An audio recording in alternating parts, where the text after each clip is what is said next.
The silver-haired woman flinches, looking visibly startled while holding her fork at the dining table. Leah questions the black-haired man, wondering why he no longer asks if she has eaten her breakfast. A moment of genuine joy follows as she breaks into a bright, cheerful laugh. The black-haired man gazes at her with a somber intensity, asking if she truly intends to stop caring for him. A close-up detail captures the elegant gold embroidery adorning the Emperor's formal white uniform. Leah continues to laugh heartily, seemingly unaffected by the heavy atmosphere hanging over the table. He watches her closely and accepts her answer, deciding that her response is enough for the moment. A series of memories depicts their life together, showing shared meals and quiet nights, though Leah's expression remains conflicted. Leah suddenly becomes determined, announcing her intention to end the current state of affairs as she addresses the Emperor.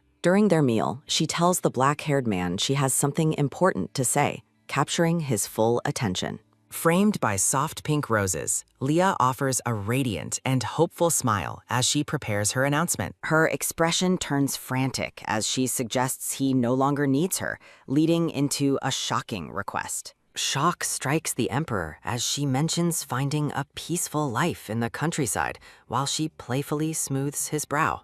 She points out that her father has been a constant source of annoyance for him, using it to justify her exit. The black-haired man remains silent and pensive, his gaze dropping to the paper he holds. A close-up reveals the document is a divorce agreement, signaling a definitive break in their relationship. He finally relents and agrees to her terms, setting the document down on the table with a quiet resignation. Joy overwhelms Leah as she claps her hands, thrilled that her request for freedom has been granted. The Emperor smiles gently, suggesting they focus on finishing their meal together before moving forward. While Leah feels a sense of relief, the black-haired man watches her with a subtle, enigmatic smirk. Later that afternoon, a sudden and horrific scream echoes through the grand spires of the palace. The Emperor is suddenly struck by a violent ailment, coughing up blood that stains his lips and chin.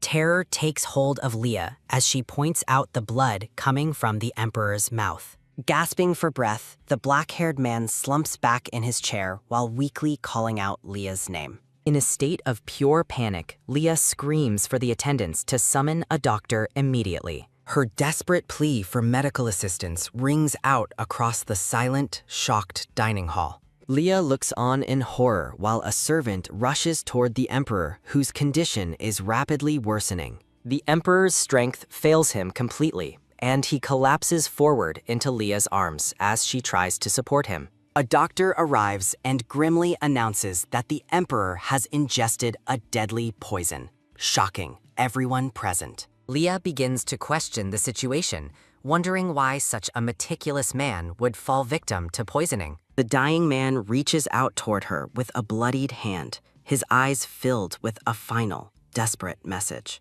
A dark suspicion enters Leah's mind as she wonders if he intentionally drank the poison for some unknown reason. She stares at the fallen protagonist, horrified that the story has reached such a tragic and premature end.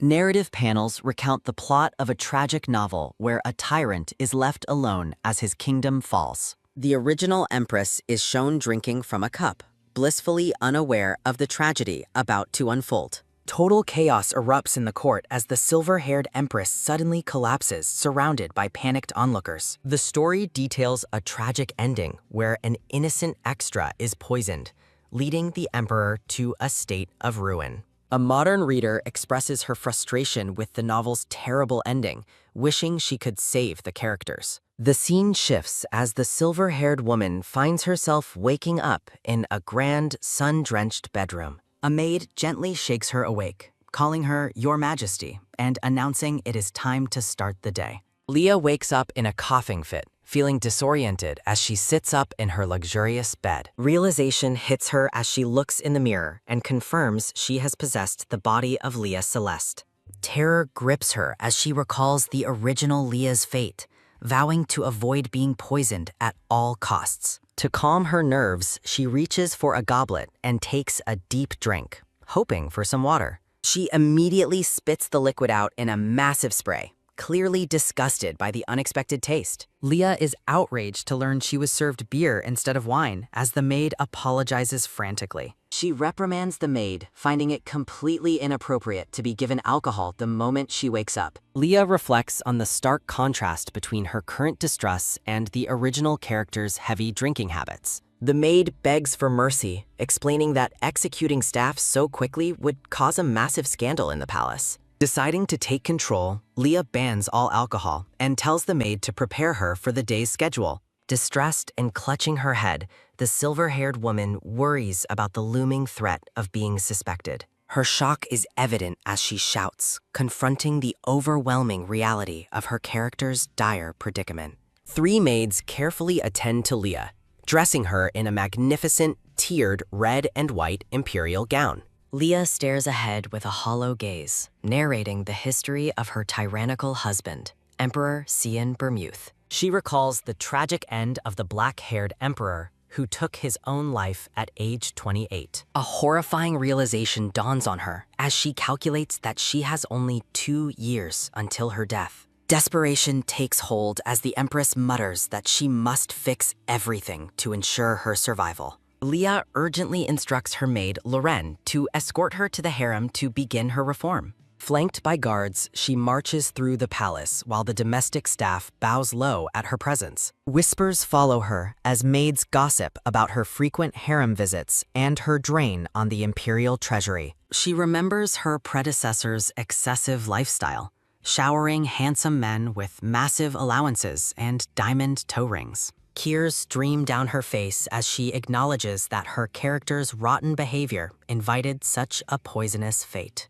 Leaning against a pillar, she exhales a weary sigh, burdened by the heavy weight of her character's sins. Leah tries to reassure herself that her status as Empress should protect her from an outright assassination. Searching her memories, she wonders why the Emperor never mentioned the harem in the original story. Lauren offers to bring her beer soon, leaving Leah bewildered by the casual suggestion of morning alcohol. With a firm gesture, Leah declares her new policy of complete abstinence from all alcoholic drinks. Shock paralyzes her as Loren reminds her that she scheduled a grand drinking contest just yesterday. A vivid memory surfaces of Leah carousing with men, promising a night of privilege to the contest winner. Panicked, she throws out her arms and screams for the entire event to be canceled at once. Leah arrives at the harem, steeling her resolve to reform her depraved soul before any further scandals occur.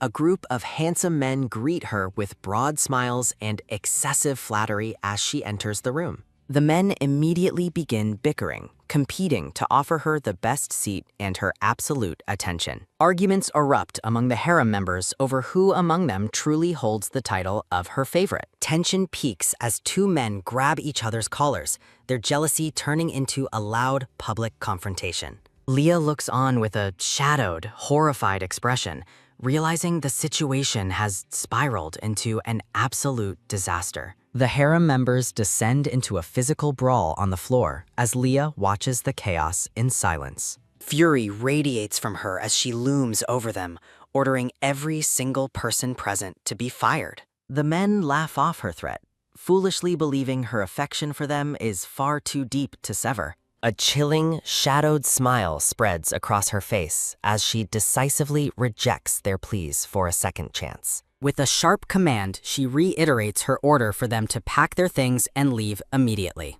Despair strikes the men as they begin to wail, claiming they have nowhere else to go. They cling desperately to her skirts, sobbing for mercy while she struggles to break free from their grip. Frustrated by the lack of order, Leah shouts at the palace guards to intervene and assist her. A guard draws his sword to clear the path as the men continued their pathetic, dramatic pleas. Leah looks at them with disgust, labeling the group as nothing more than well-dressed thieves of the treasury. She hurls a bizarre insult at one man's appearance, leaving him stunned and babbling about his past. In a flurry of insults, she berates their hygiene and hair, driving them all out of the hall. Breathless and spent, the silver-haired empress stands alone, having finally cleared the room of the rowdy crowd. A sense of profound relief washes over her as she celebrates that the harem members are finally gone. She turns back with a sharp, suspicious gaze, questioning if any of the men dare to remain. Loren looks on in confusion as Leah's sudden personality shift leaves the entire staff reeling in surprise. The maid attempts to soothe her, advising Leah to rest her heart before the coming evening arrives. A maid suggests finding an even more handsome man to please her, causing Leah's jaw to drop. The brown-haired guard reacts with wide-eyed shock as the Empress's strange behavior continues to escalate. Leah reacts with pure outrage, horrified that her staff views her as a common, lustful debaucher. Disbelief colors her expression as she realizes the terrible reputation she must now work hard to fix. Text reveals the lingering anxiety of a man who didn't expect his turn to come so soon. The shirtless, dark-haired man offers to take her to the bedroom, leaving Leah absolutely mortified by him. Screaming in terror, Leah flees as the man suggests removing his clothes, capping off a truly chaotic afternoon.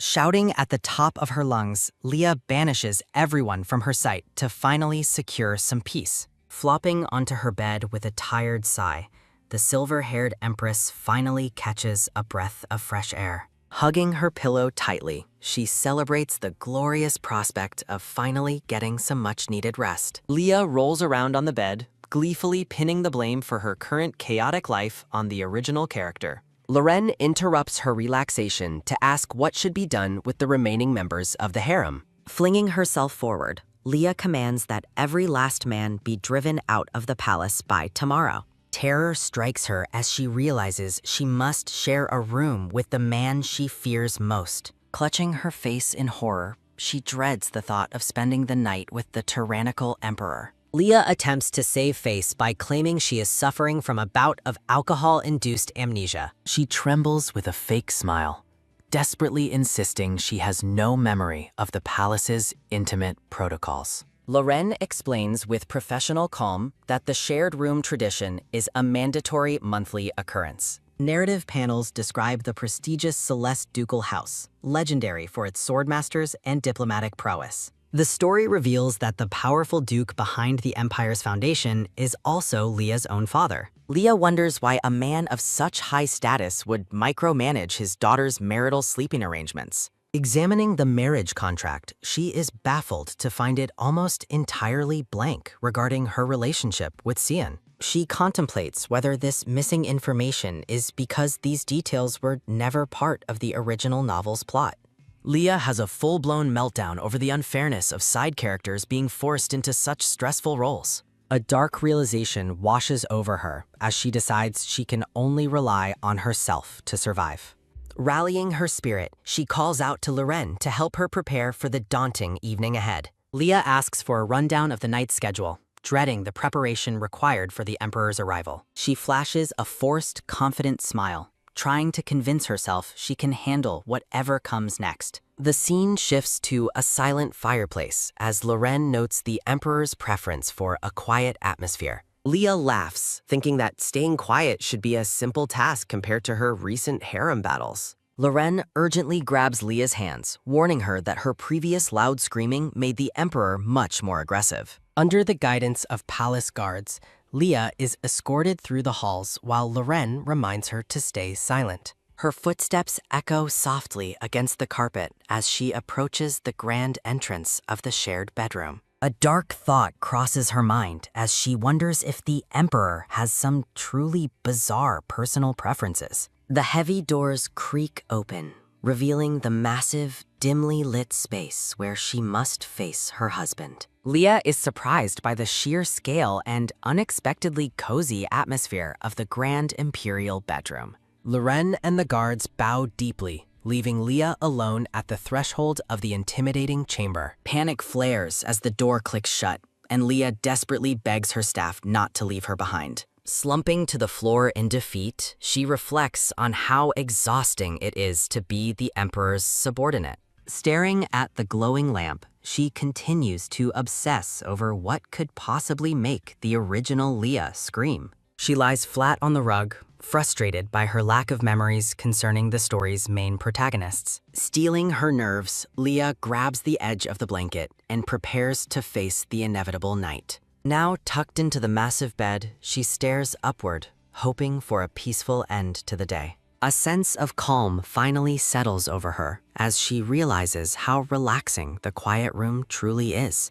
Leah begins to drift off into sleep, lulled by the silence after her exhausting afternoon of reforms. A sudden, loud bang startles her awake as a dark silhouette looms at the edge of the bed. She freezes in terror, hearing a soft rustle and realizing that the Emperor has finally arrived. Her eyes go wide as she sees Cian lying beside her, the dark-haired man seemingly ignoring her presence. Leah squeezes her eyes shut and prays for the best, determined to pretend she is fast asleep. She dares to peek out of one eye, curious about the man who has remained so silent. Leah is confused to find the room much quieter and less terrifying than the rumors had suggested. A small wave of relief washes over her as she realizes the night might not be a total disaster. She admires Cian's lustrous, jet-black hair, noting how it far outshines the appearances of her former harem.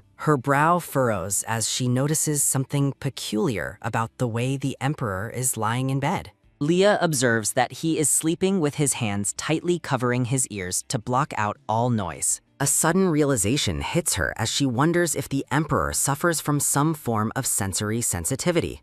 She contemplates his past trauma, speculating that his war experiences might be the cause of his defensive behavior. Leah reaches toward Cian's ears, wondering if he's in pain, but her gentle approach is immediately misunderstood. Cian suddenly lunges forward and pins Leah to the mattress, his expression dark and dangerously alert. Looming over her with intense aggression, the black-haired Emperor harshly commands her to be quiet. Leah stares up at him in shock, realizing his volatile reaction stems from a deeper, familiar suffering. Steeling her resolve, Leah looks him in the eye and asks if he happens to suffer from migraines. Memories of her chaotic harem and her own past screams flash through her mind as she analyzes his behavior. The scene shifts to a grim, dark dungeon where the muffled sounds of agony echo through the stone walls. Chained prisoners beg for mercy as a pair of polished black boots approach them in the cold torture chamber. Narrative text describes the overwhelming stench of blood as a common, everyday reality within these oppressive castle walls.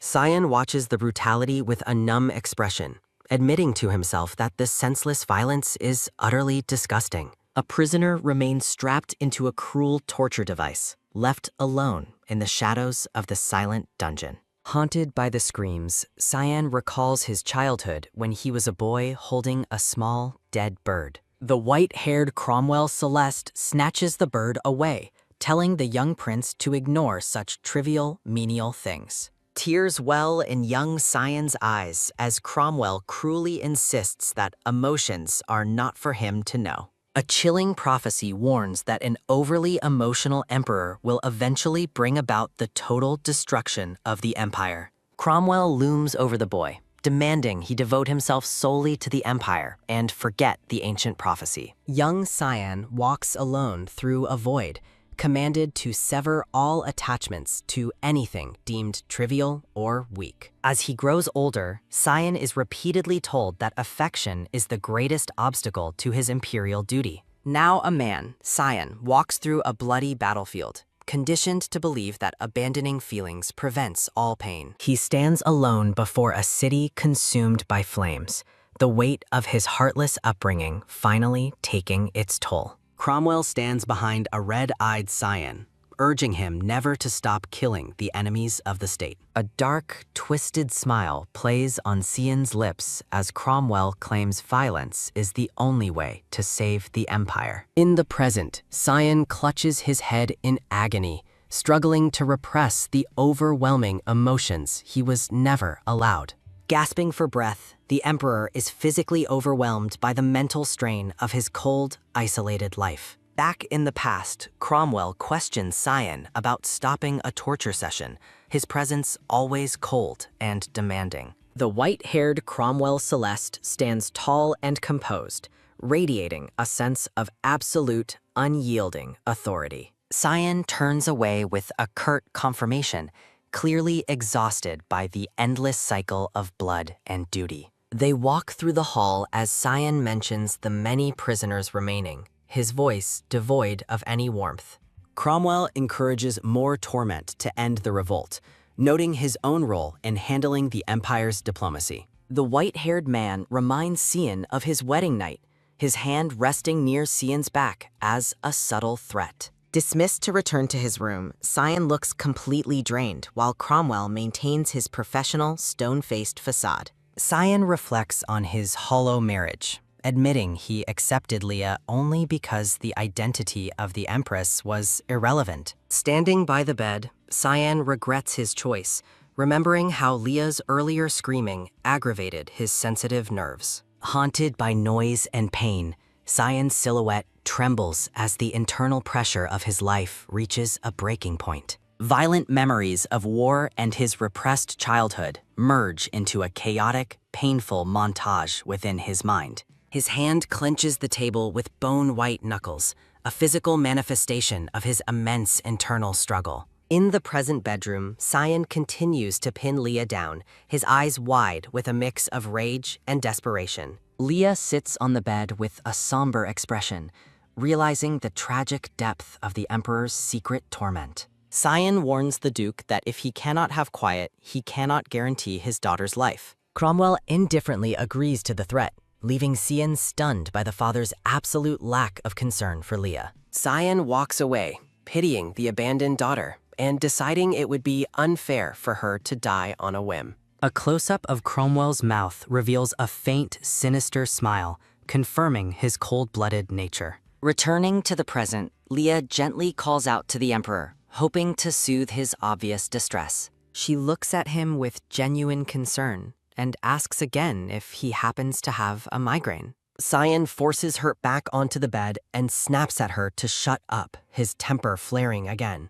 He stares at her intently, convinced that she is just like everyone else who only seeks to irritate him. Cyan anticipates her crying and wonders if he can restrain himself, but Leah unexpectedly tells him to lie down. Surprised, Cyan watches as Leah tucks him in and asks if he is finally ready for some sleep. Leah begins gently patting his back, promising to tell him fun stories until he drifts off into sleep. Cyan lies down in total confusion, stunned by the sudden, gentle change in the loud woman's behavior. Leah rests comfortably in her grand bed, her long silver hair glowing under the ethereal, shimmering moonlight. Sitting up, Leah chattered away about a past breakup while Cyan remained lying down with his eyes closed. Leah gestured animatedly as she explained how an ex-boyfriend tried to pass off discount cookies as a luxury gift. Instead of a headache, Cyan felt a strange drowsiness as Leah's constant chattering acted like a soothing lullaby.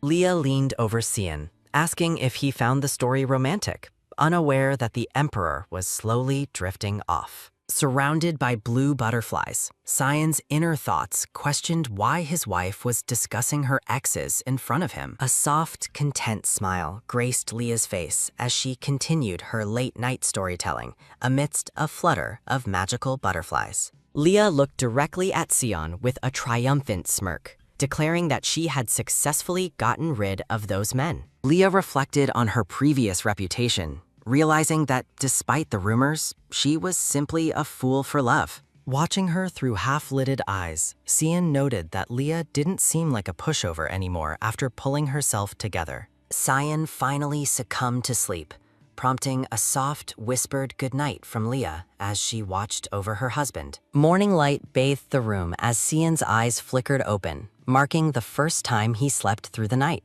Cyan sat up and ran a hand through his dark hair, reflecting on the surprisingly peaceful rest he just had. Cyan remained silent as he gazed at Leah, who was now the one sleeping soundly beside him. Surrounded by a floral aura, Leah slept peacefully, her previous exhaustion finally replaced by a deep, restful slumber. Taking in the quiet atmosphere, Cyan noted to himself how surprisingly calm the morning felt with Leah by his side. Cyan watched Leah, amused that the woman who chattered nonstop last night was now sleeping so quietly and soundly. Looking down at his wife, Cyan admitted that sharing a bed with her was far less uncomfortable than he anticipated. Cyan wondered what magic Leah's voice held, as it was the only thing that finally cured his chronic insomnia. Fully dressed and standing before the mirror, Cyan decided it was time to reclaim his duties from Duke Celeste. Gripping the door handle with a firm clack, Cyan prepared to tackle the mountain of delayed documents awaiting his attention. Cyan paused at the door, casting one final, lingering look back at his sleeping wife before departing for work. With a final click, Cyan left the room, determined to repay his good night's sleep with a day of productivity. Cyan walked down the sunlit palace corridor, his mind already turning toward the mystery of who remained in the harem. Leah let out a loud groaning,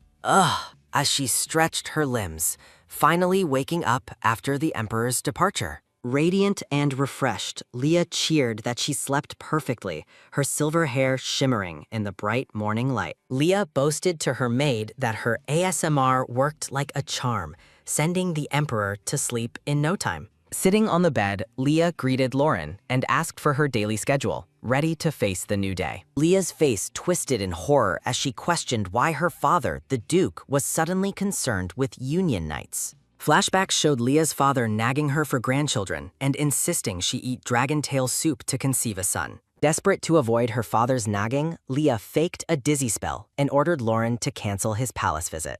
Lauren looked skeptical, reminding the Empress that her father's visit was an event she usually looked forward to. Leah realized she made a mistake when Lauren explained this was the only day her father ever prioritized seeing her. Frustrated by the pitiful backstory of the original Leah, the Empress clutched her head in a dramatic purple-tinted panic. A digital interface summarized Leah's recent activities, including her insomnia cure and her plan to tidy up her harem. Lauren stood frozen in shock, finding it unbelievable that the Empress would so easily dismiss her own father's affection. Leah remained firm in her decision, while Lauren noted that the Duke would at least be relieved about last night. Leah requested a visit from the royal physician, her expression turning serious as she planned her next move. Knowing Leah was fated to die by poison, the Empress resolved to understand her body to prevent her grim destiny. A handsome, blonde-haired physician in a green suit arrived,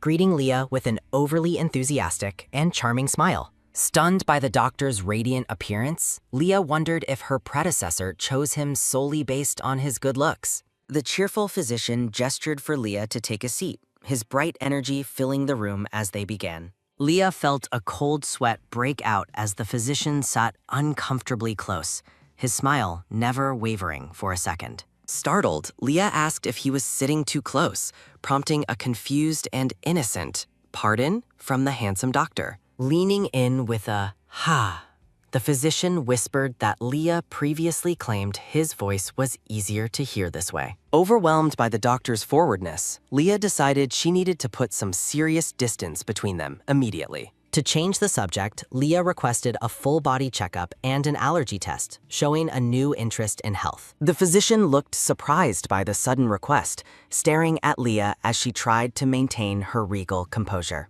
The doctor explained that additional tests would take time to prepare, while Leah feigned total ignorance of her past. The handsome physician beamed a brilliant, flower-filled smile at Leah, seemingly delighted by her newfound concern for her well-being. The silver-haired physician dismissively claims ignorance of medical matters, leaving the surrounding maids visibly sweating with nervousness. Acting with unsettling familiarity, the silver-haired man touches Leah's shoulder and makes an inappropriate comment about her body. A bright light floods the hallway as a realization dawns that even royal bedchamber services have their strict limits. Atop a jagged, lonely cliff, a single red rose blooms against the moon as a voice seeks deeper intimacy. A sharp "tack" echoes through the room as Leah firmly slaps the man's hand away, refusing his unwanted advances. Standing before a backdrop of dark roses, Leah calls for the guards to drag the incompetent physician away immediately.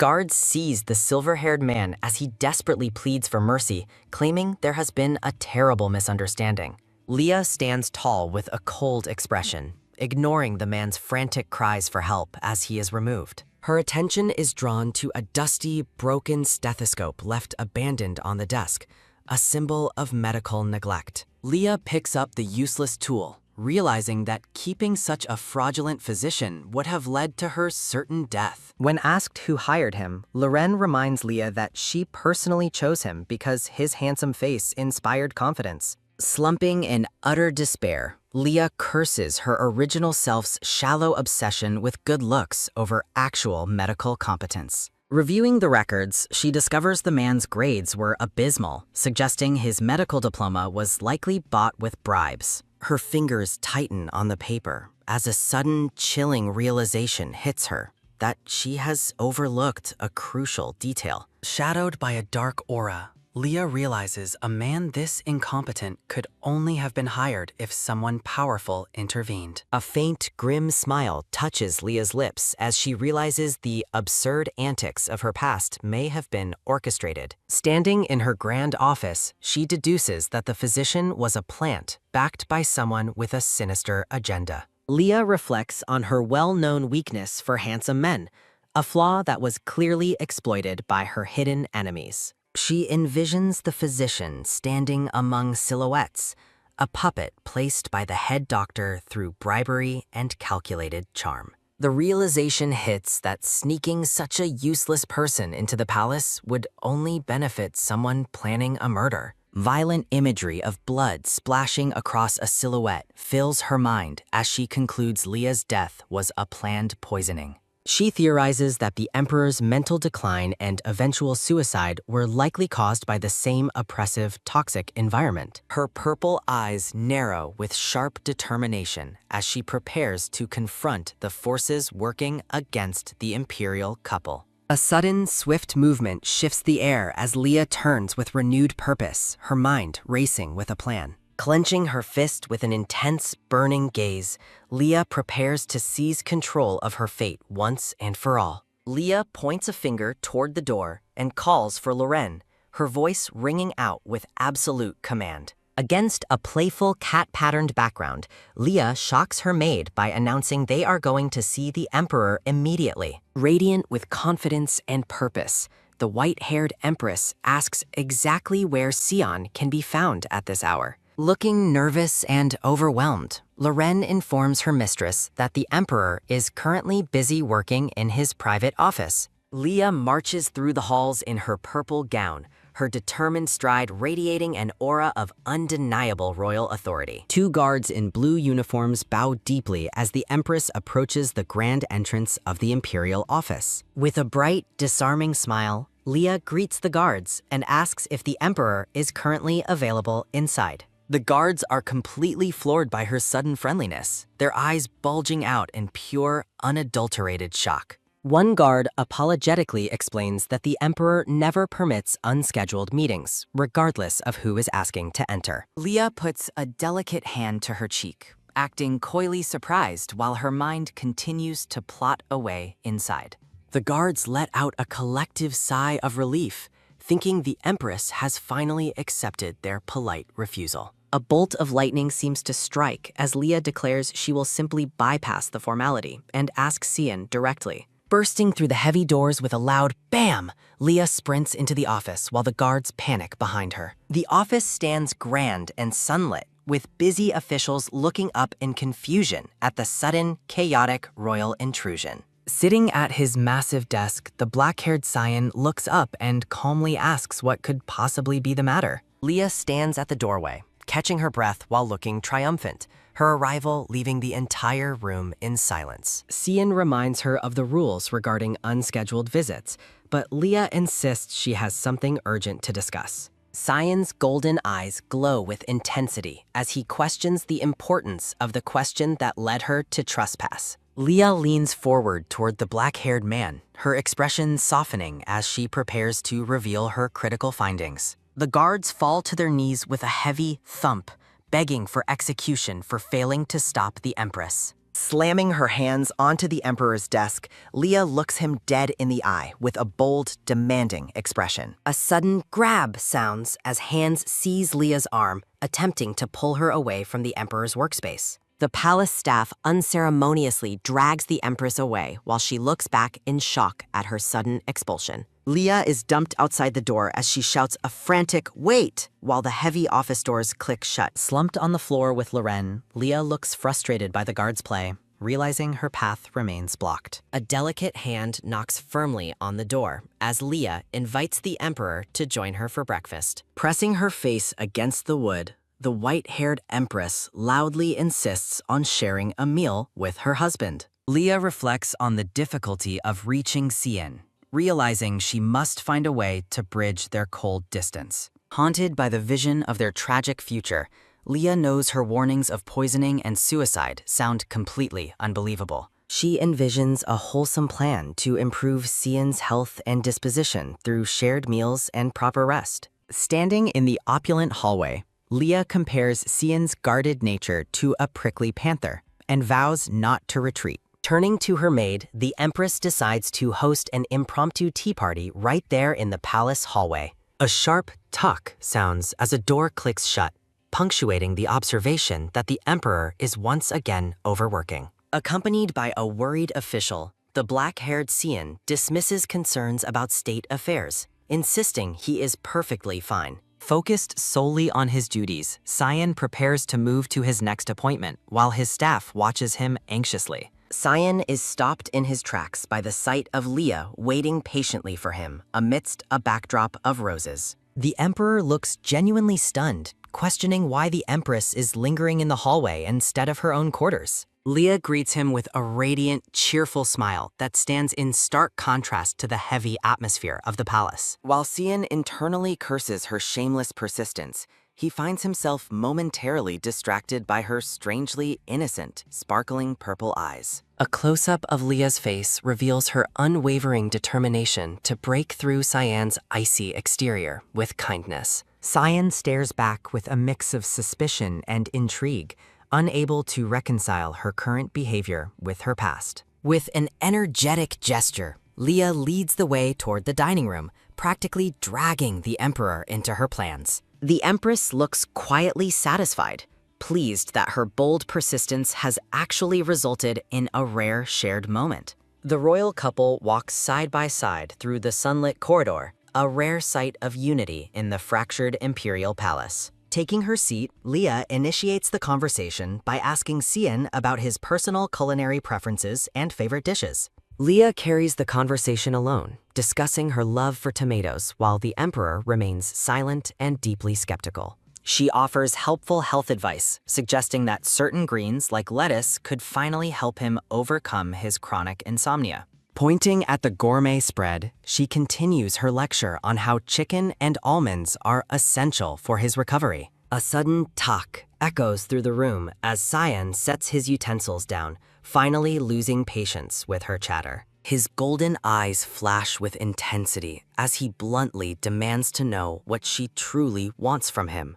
Cien leans back, questioning why his well-being would suddenly matter to a woman who previously ignored his very existence. Leah maintains her composure, softly insisting that her only intention is to see him healthy and well-fed. Looking him in the eye, she notes that despite the elaborate meal, he has barely touched a single bite. She glances at his plate, worrying that his lack of appetite will only lead to more exhaustion and irritability. Leah reflects on how his physical decline directly feeds into his mental strain, creating a dangerous cycle of pain. Sion's expression turns menacing as he warns her that an emperor could snap her neck for such trivial interference. A dark aura fills the room, leaving the surrounding maids trembling in terror at the emperor's sudden, violent outburst. Undeterred by his threats, Leah stands her ground and calmly asserts her presence as his living, breathing empress. She logically points out that if he truly wanted her dead, he would have finished the job last night. Leah explains that his previous mercy gave her the courage to seek this chance for a peaceful shared meal. Cien finds her reasoning suspicious,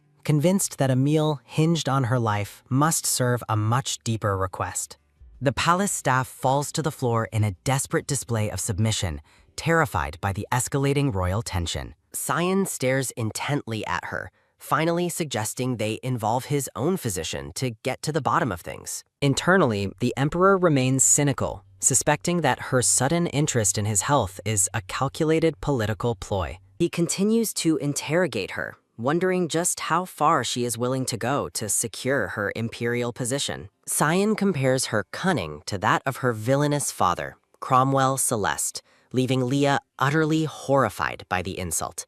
Well, that's one comparison not going on the royal resume. Offended and flustered, the Empress coughs into her hand, struggling to distance herself from her father's dark reputation. Leah pivots back to her proposal, offering to help treat his insomnia if he simply grants her the permission. Sion stands up abruptly, the heavy scraping of his chair signaling the end of their tense and unusual breakfast. Leah's face lights up with joy until Sion coldly interrupts, refusing to let her near his official medical staff. Turning his back on her, the Emperor warns that any further attempts at manipulation will result in her death. Sion walks away with a heavy stride, his shadow looming large over the Empress he still doesn't quite trust. Leah calls out one last time, asking if he wouldn't prefer a sound sleep over maintaining his sharp defensive tongue. Undeterred by his cold departure, she follows him into the hall, her determination to help him remaining completely unshaken. As Sion reaches the door, Leah makes a bold invitation, telling him he is welcome in her room anytime. A sudden resonant kung sounds as a door closes, followed by a sharp tuck as Leah lets out a heavy sigh. Loren and another maid rush toward the Empress, frantically calling for a physician out of extreme concern for her well-being. Leah laughs awkwardly, looking flustered while being pulled along by her worried maids, despite her apparent good health. Looking focused, Leah plans her next move to combat potential poisoning now that she has gained some access to the Emperor. The Empress studies a book on poisonous plants, hoping a reliable physician can help her secure the Emperor's health. Leah envisions Sion as a prickly panther being charmed by her angelic efforts, determined to win his cooperation through kindness. A tiny, devilish Leah with red horns pokes a pitchfork at Sion's neck,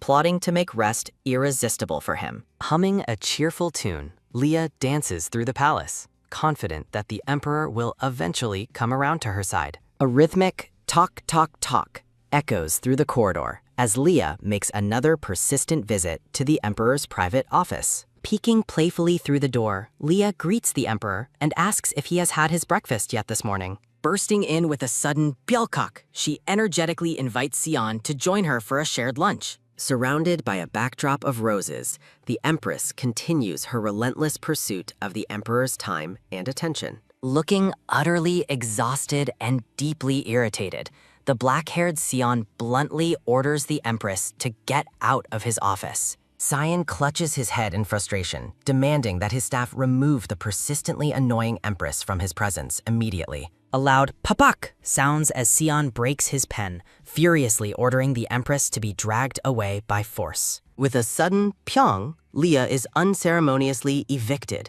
realizing her aggressive approach might be backfiring dangerously. Palace maids gossip in the hallway, labeling Leah as the Emperor's obsessive stalker due to her constant public pestering. A soft tuck sounds as Leah sighs, feeling humiliated by the rumors while munching on a simple piece of bread. Leah sets her pride aside, prioritizing survival and her mission over her increasingly tarnished reputation within the Imperial Palace.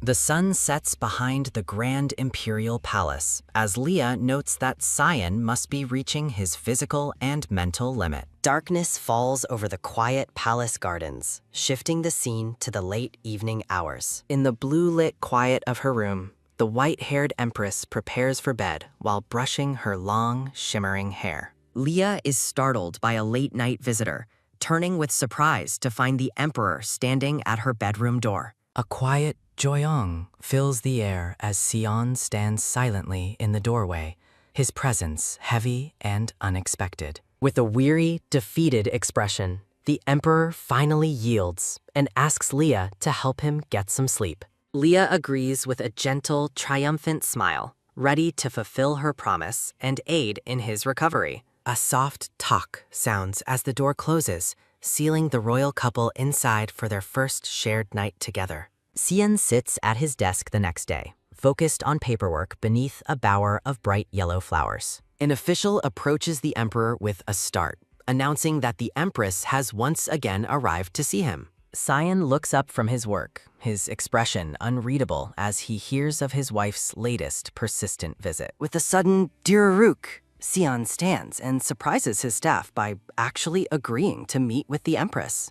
A sharp "tak" sounds as the emperor's staff watches in pure disbelief as he leaves to join Leah. The officials are utterly floored, questioning their own sanity as the emperor's cold behavior continues to change drastically. Xian walks through the hall to join Leah, who looks delighted by his sudden and unprecedented cooperation. The empress giggles to herself, pleased that her persistent training of the emperor is finally yielding tangible results. Leah asks about his morning during their meal, though the emperor remains silent and focused solely on his food. Discussing her busy day in the gardens, Leah maintains a cheerful atmosphere during their rare shared breakfast. Xian eats in silence, a subtle muck sounding as he actually finishes the meal provided by Leah. Leah notes that he still keeps his distance from others, but she remains determined to bridge the cold gap between them. A sudden "sa" sound fills the room as Leah politely asks Xian to pass her the pepper during lunch. With a firm quack, the emperor seizes the pepper shaker, wordlessly complying with her simple domestic request. Xian watches her with a subtle intensity, acknowledging that her presence has made the meal surprisingly more enjoyable. A sudden "deruk" sounds as Xian stands to leave, leaving Leah surprised by his abrupt departure. With a bright, radiant smile, Leah bids the emperor farewell and promises to see him again that night. A final "tak" sounds as Leah hums contentedly, enjoying her dessert while the staff watches in amazement. Loren asks what the empress has done to cause such a radical shift in the emperor's behavior. While pouring tea, Loren notes that the once reclusive empress is now meeting with the emperor every single day. Leah sips her tea with a "cholkadak" sound, reflecting on how she was initially treated like a blank screen. That evening, Xian returns to her room and wearily asks to be put to sleep once again. Leah smiles triumphantly, realizing the emperor has finally succumbed to the training he once resisted so fiercely. Looking down at Xian, Leah finds his pride charming and decides to regale him with stories of her past. She triumphs in the knowledge that the emperor now finds her presence essential for his nightly rest. Leah reflects on their recent shared nights, wondering if his newfound dependence stems from genuine enjoyment. While enjoying her tea, the empress is interrupted by a sudden, sharp question from her loyal maid, Loren. Loren blushes at the empress's bold claim regarding the nightly effort she puts in for the emperor's sake. A radiant smile crosses Leah's face as she notes Xian's apparent satisfaction with their unusual new arrangement. Leah prepares to depart, eager to finish her imperial duties before returning to the emperor when darkness falls. Walking through the palace, Leah passes by her bowing staff, her regal presence commanding the respect of all. Leah confronts the emperor's physician, her tone cold as she expresses her growing disdain for his constant presence. The empress bluntly insults Merton, the physician, labeling him incompetent for failing to diagnose her perceived ailments. Leah recounts her weeks of feigned pain and sleeplessness, intentionally putting the nervous physician on the defensive. Her purple eyes narrow as she accuses Merton of calling her a liar rather than acknowledging his own failures. Merton clutches his medical bag, dreading the verbal mockery he knows is coming from the relentless empress. Internally, Leah admits that Merton's diagnosis of her perfect health is accurate, though she continues her elaborate charade. Acting like a spoiled child, the empress throws a dramatic tantrum, demanding medicine for her non-existent pain. Merton weeps in frustration, stuck between his professional integrity and the demands of a powerful, capricious empress. Leah gleefully plots to use Merton's integrity against him, wondering if he can be bribed to serve her interests. Her gaze turns predatory as she warns the physician that his life now depends on providing the correct diagnosis. A heavy silence fills the room as Leah demands that the terrified Merton finally speak his final medical conclusion. Merton refuses to yield, boldly stating that the Empress is feigning her illness despite the danger he faces. Leah feigns outrage at his honesty, lamenting the supposed loss of her dignity, while Merton desperately defends his honor. A sharp sword is suddenly leveled at Merton's throat, a cold reminder of the Empress's absolute power. Leah begins a lethal countdown, giving the physician one final chance to retract his diagnosis and save himself. Merton trembles as the countdown continues,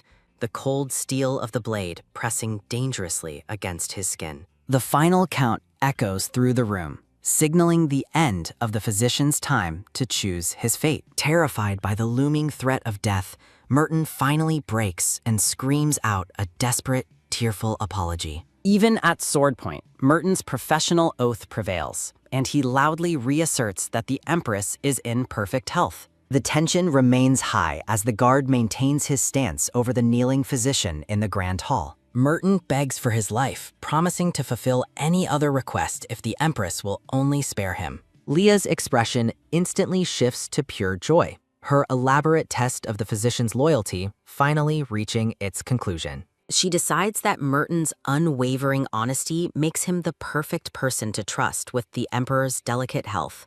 Leah warmly grasps Merton's hands, welcoming him as her new ally, while he stares back in utter confusion. Relaxed by her success, Leah asks Loren for an update on the ongoing cleanup of the palace harem. Loren reports that while most items are gone, the final removal of the harem's residents is facing unexpected delays. Frustration colors Leah's tone as she learns that the remaining men are interfering with her direct orders to vacate. Loren explains that the men refuse to leave without a personal audience, clinging to the pillars in desperate protest.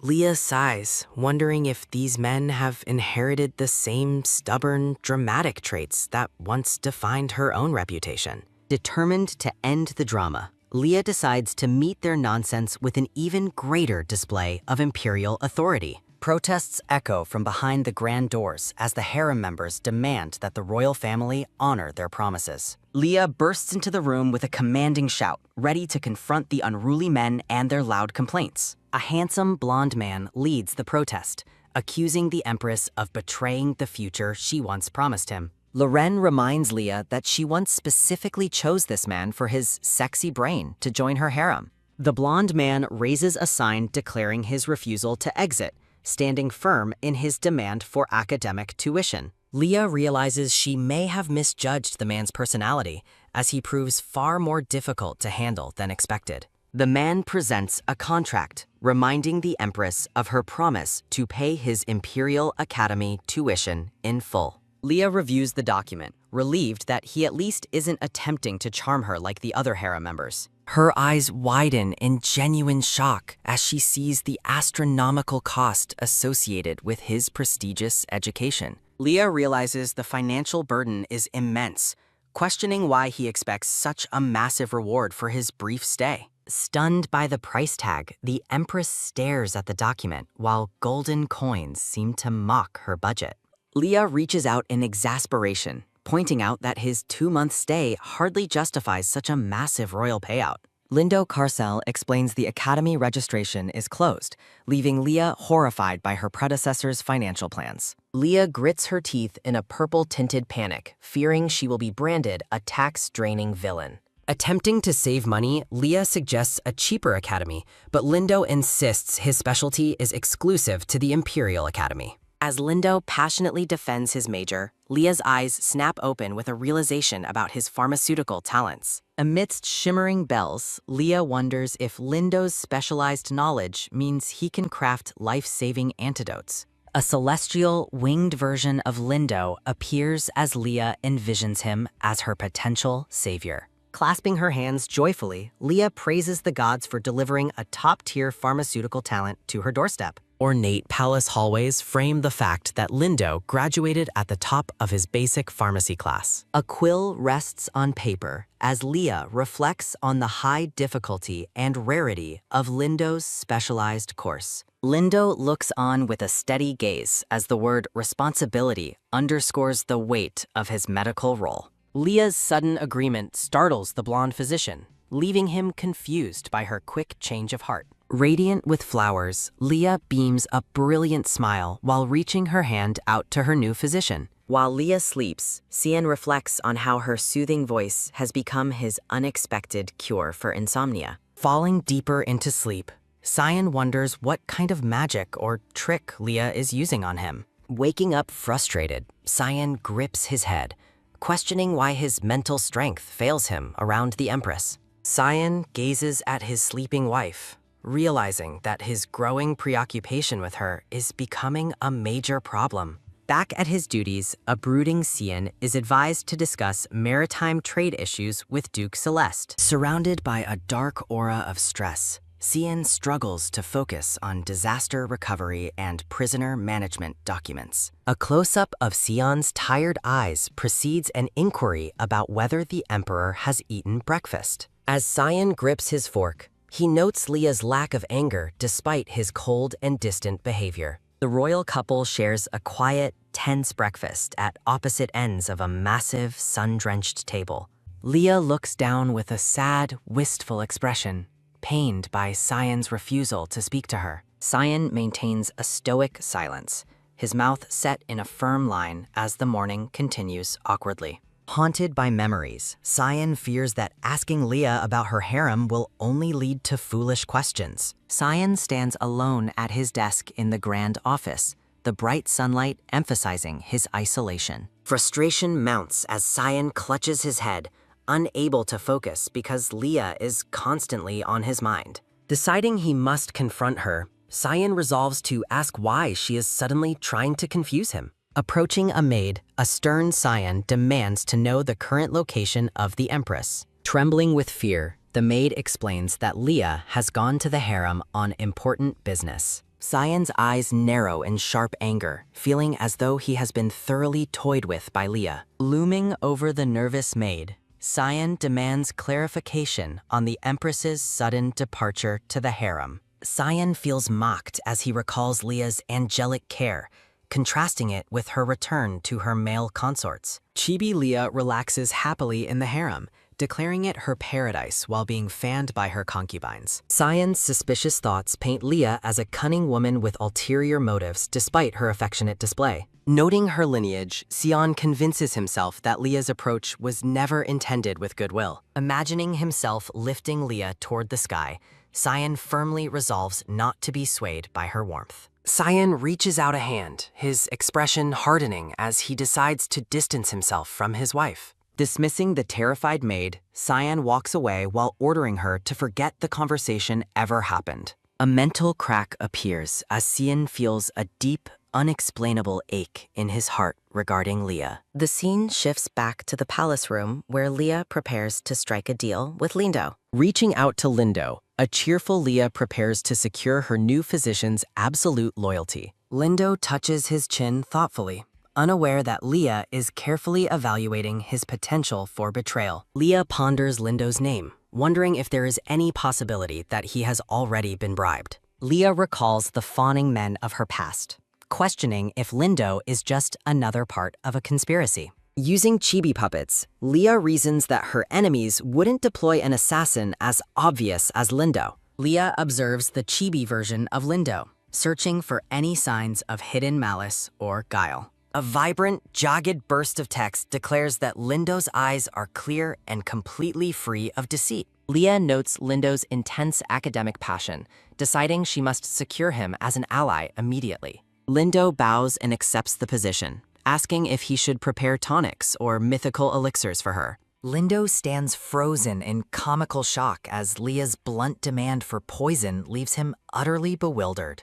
Leah explains that the blonde scholar needs to research poison, hoping to find a cure for the emperor. Looking suspicious, the man asks about the poison's purpose, but Leah notes he is surprisingly easy to read. The blonde man agrees with a broad smile, though Leah worries he is being a bit too cooperative. A quick scratch sounds as Leah writes a contract, demanding a guarantee for her safety during the research. With a mysterious, knowing look, the blonde scholar agrees to the mutual responsibility of their lives. He threatens to report her poison research to the press if she breaks their deal, proving his meticulous nature. Leah slams her hand on the paper, threatening him with a prison sentence if he dares deceive her. The man bows respectfully, pledging his utmost loyalty, while Leah questions if he knows her merciless reputation. A soft slide sounds as the scholar pulls out a chalkboard, ready to explain his survival strategy. A quick tap sounds as he starts his lecture,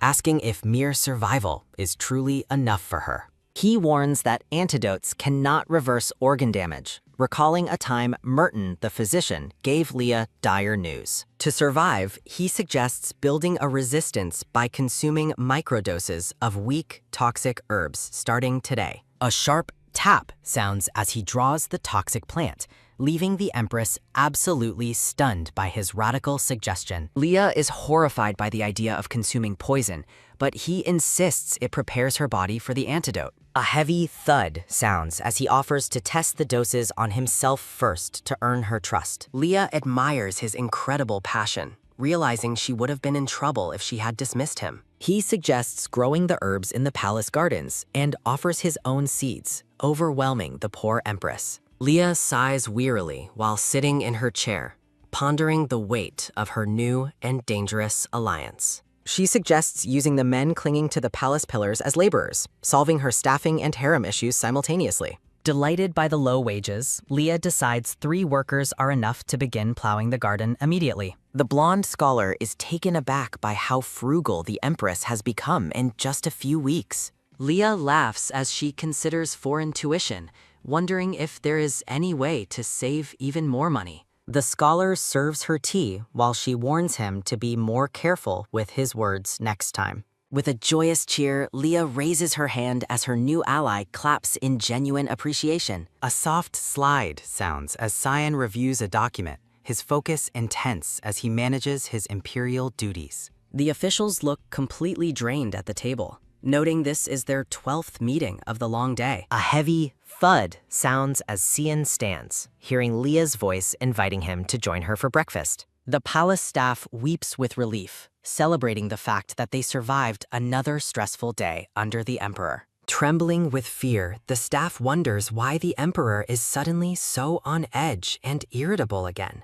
They reflect on the brief period of peace when he was closer to the empress and less prone to anger. The officials question if something has gone wrong between the couple despite their daily shared meals. A long, weary sigh fills the room as the staff struggles to understand the emperor's shifting moods. One official fears for his life, plagued by nightmares that his neck might snap like a broken pen. Cyan recalls how he found himself rising from his work simply at the sound of Leah's melodic voice. A soft slide sounds as he follows her out, admitting he felt embarrassed to sit back down. Cyan feels possessed by something strange, finding himself in the Empress's bedroom every single night. He rubs his face in frustration, wondering when he became so accustomed to this unusual nightly routine. He suspects Leah is playing tricks, while she notices him glaring intensely at the back of her head. Leah wonders why things have turned sour again, given how well they were getting along recently.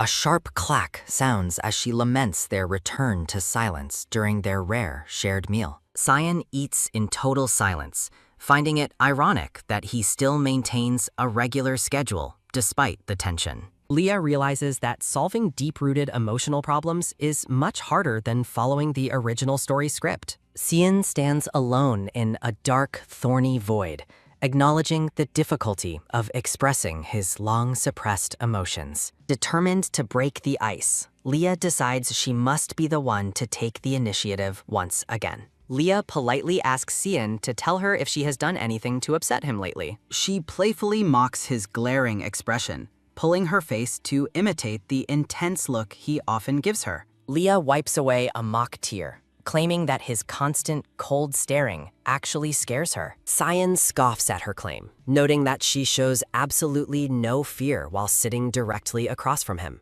A soft slice sounds as Leah cuts her food, questioning if he is truly angry or just upset. Leah smiles radiantly amidst a bower of roses, confidently predicting that his harsh expression will soon soften. Cyan bluntly dismisses the Empress, leaving the white-haired Leah frozen in complete and utter disbelief. Leah slumps in visible depression while Sion observes her, noting that her reaction is entirely unexpected. Sion wonders if the Empress is being sincere, flashing back to her surrounded by her various harem members. He reflects on the fact that while she visited the harem, she never actually mentioned meeting any men. A miraculous shift in perspective takes hold as Cyan assumes Leah was simply cleaning up the harem's remnants. Relieved of his suspicions, the black-haired emperor concludes that he was unnecessarily worried about such a simple problem. Leah claps her hands with a joyous cheer, thrilled that the emperor doesn't seem to be angry anymore. A rare, gentle smile touches Cyan's face as he watches the Empress's genuine displays of happiness. Cyan's thoughts turn dark as he recalls Duke Celeste's likely desire to destroy his mental state. He realizes Leah's care for his health is a direct contradiction to the Duke's sinister and manipulative goals. Lost in thought, Cyan questions the true motivation behind the Empress's sudden and intense concern for him. Cyan questions the brown-haired maid, who admits she used a training excuse to avoid the Empress's notice. The Emperor notes Leah's eagerness to care for him and asks the maid if she knows the reason. Cyan suspects the Empress is treating his recovery like a hobby, as he imagines her doting over him. Sion orders the maid to ensure Leah has no further interest or involvement with the palace harem. The maid explains that the Empress intends to put the harem attendants to work in the palace fields. Surprised by the report, Cyan asks for confirmation that the men are still residing within the Empress's palace. An ominous weight fills the air as a heavy thud sounds, Cyan's expression darkening with sudden, intense irritation. Hade, the man with long dark hair, breaks into a nervous sweat as he senses a looming threat. Taylor, the blonde-haired man, casually enjoys a drink while remaining oblivious to the Emperor's nearby presence. Saint, the red-haired man wearing glasses, smiles brightly while holding his pen in the peaceful garden setting. The three men laugh together, admitting they only joined the harem because they were in desperate need of money. They notice a looming shadow at the door while discussing how much the Empress has changed for the better. A loud crash sounds as Cyan bursts in, interrupting their talk about Lindo's permission to stay and study. The men scream in terror as the Emperor's massive shadow looms over them in the dark hallway. Cyan glares at the cowering men with glowing, predatory eyes, his presence radiating a cold and lethal energy. Terrified, the men scramble to offer a formal greeting, apologizing for their delay in acknowledging the Emperor. Cyan's cold gaze focuses on the group as he demands to know which of them has served the Empress. The men stare back in wide-eyed confusion, unsure if it is safe to answer the Emperor's interrogation.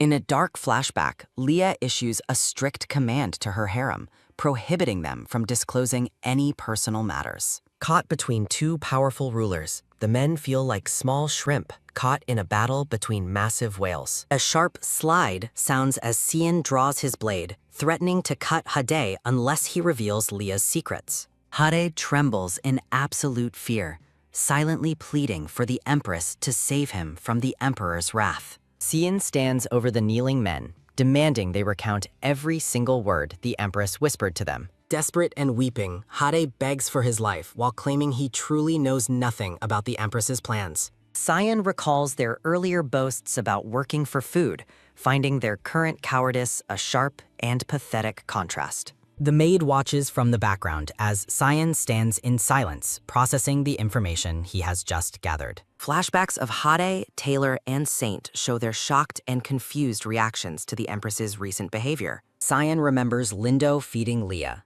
the memory fueling a quiet but intense spark of jealousy within him. A heavy thud sounds as Leah panics in a memory, desperately shouting for everyone to forget her embarrassing actions. Hade recalls Leah drinking alone and realizes his previous lies about their intimacy might now cost him his life. Sion realizes the men were lying about their involvement with Leah, confirming that none of them shared her bed. His suspicion cleared. Sion turns and walks away, the cold steel of his sword catching the dim light. Sion decides that he finally has a clear path to explaining everything to Leah Celeste without any further hesitation. A soft stop sounds as Sion halts his steps, considering a final test to overlook their past transgressions. Sion pauses at a door, overhearing a man's voice and catching a glimpse of the Empress inside. Lindo, the blonde scholar, appears framed by blooming flowers as he speaks warmly to the Empress. Sion's irritation grows as he observes how familiar and comfortable Lindo seems to be with the Empress.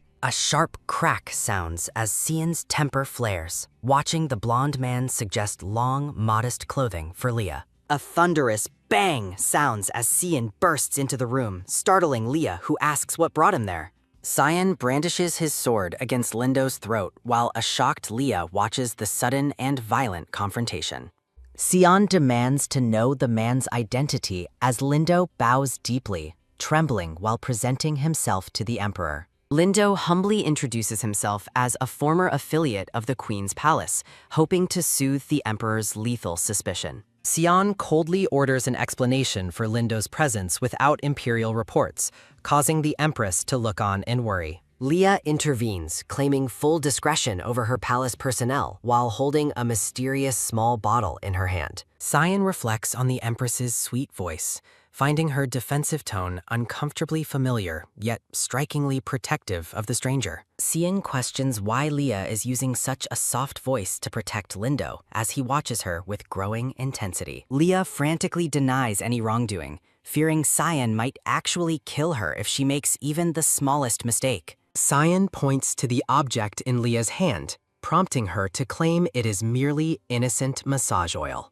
Internally, Leah panics, acknowledging that the bottle actually contains poison intended for her dangerous tolerance-building training. Leah explains to the blushing palace staff that she intended to apply the oil to Sion to help him sleep. Sion questions Lindo's involvement, and Leah explains the blonde man is a skilled pharmacist who prepared the concoction. Leah looks at Sion with wide eyes, worriedly asking if the Emperor has misunderstood her genuine intentions for his health. A firm hand suddenly grabs the bottle from the Empress's grasp, escalating the tension within the ornate room. A sharp clang sounds as Sion levels his blade at Lindo, his eyes filled with a dark and predatory focus. Sion coldly declares his intent to dispose of the pharmacist immediately, expecting no objections from the terrified Empress. The palace guards reflect on the past few days of peace, sensing that a violent storm is finally breaking. Narrative thoughts suggest that if Leah screams in fear, the Emperor will surely lose his remaining sense of composure. Leah stares back at Sion, asking with shocking bluntness if he is suggesting she should be the one to kill Lindo. Framed by roses, Leah gracefully declares that she would only do so because the Emperor, the son of the Empire, desired it. A soft click sounds as Sion sheathes his sword, appearing caught off guard by the Empress's unexpected and extreme loyalty. Shifting the mood, Sion offers Leah tea leaves for relaxation, choosing to de-escalate the situation for the time being. Sion suggests they move to the tea room together, leaving a weeping Lindo behind in a state of absolute relief. Leah follows Sion out, gently touching his back while asking what will become of the pharmacist she recruited. Leah realizes that if she hadn't taken Lindo's side so decisively, Sion likely would have executed the poor man. Lindo gestures for a higher wage, hoping his near-death experience justifies a significant increase in his imperial salary. Sion gives a casual agreement gesture while Leah watches, seemingly satisfied that her new employee has survived the ordeal. The scene shifts to a serene garden fountain as Sion chides Leah for not mentioning her headache much earlier. Sion pours tea while his guards watch in disbelief, asking if the Empress has been feeling unwell recently. A close-up of the warm tea appears as Cyan encourages Leah to drink and find some much-needed comfort. Cyan sits alone amidst a bower of pink roses, gracefully sipping his tea in a rare moment of quiet. The palace staff watches from afar, whispering that the emperor's sudden change in behavior is incredibly strange and unsettling. Guards gossip about how the harem members narrowly escaped death despite the empress allegedly asking for their execution. Background patterns highlight the staff's theory that Cyan was testing whether the empress had truly changed her wicked ways. The maids gossiped excitedly, suggesting that the emperor's recent outbursts were fueled by intense jealousy over the harem members. One maid dismisses the idea as absurd while tending to the laundry in the bright afternoon sun. The gossip continues as they note the couple has grown closer, especially after Cyan questioned the harem about Leah's habits. A maid imagines a romantic scene, theorizing that Cyan spared the men only because his anger for Leah finally subsided. Another maid imagines a much darker Cyan, bloodily licking his blade, finding the romantic theories far too optimistic. The group walks away as one chides the other to stop reading trashy novels, despite the lingering mystery. A girl with blue hair and glasses appears in a transitional panel, shifting the scene back to the Empress's palace. Leah showcases her private garden, revealing she created the space to ensure a stable supply of poisonous herbs. Leah shivers with a chill, wondering if Lindo is trying to get revenge for her earlier joke about his death. Chibi icons explain that Lindo brought poison as the first step of Leah's grueling resistance training. Lindo warns Leah about potential skin rashes, suggesting she wear long, modest clothing to hide any physical reactions. A thunderous bang sounds as Cyan bursts into the room, demanding to know exactly what is happening between them. Leah sighs with relief, thankful her quick excuse worked, and that Cyan decided to let the matter slide. A silhouette shows Lindo's successful appointment as an official attendant, much to Leah's quiet and immense satisfaction. Leah's path is blocked by a stern, gray-haired man identified as Duke Cromwell Celeste, her formidable father. Leah panics as she naturally calls him father, wondering if her body instinctively remembers the original Leah's ingrained behaviors. The gray-haired Duke orders the palace staff to leave so he can speak privately with his daughter, Leah. A palace servant bows as Leah tells them to go ahead, her expression weary as she faces her father. The staff departs while a soft bow sounding, leaving Leah alone in the courtyard with the stern Duke Cromwell. The Duke expresses relief that Leah seems healthy despite her breaking their recent mysterious promise to one another. Leah reflects on a recent social media post while thanking her father for his concern in a strained voice. The Duke's eyes narrow coldly as he asks Leah if she has truly forgotten why he made her empress. He reminds Leah of their deal, requiring only one night a month with Cyan, while her chest feels painfully tight.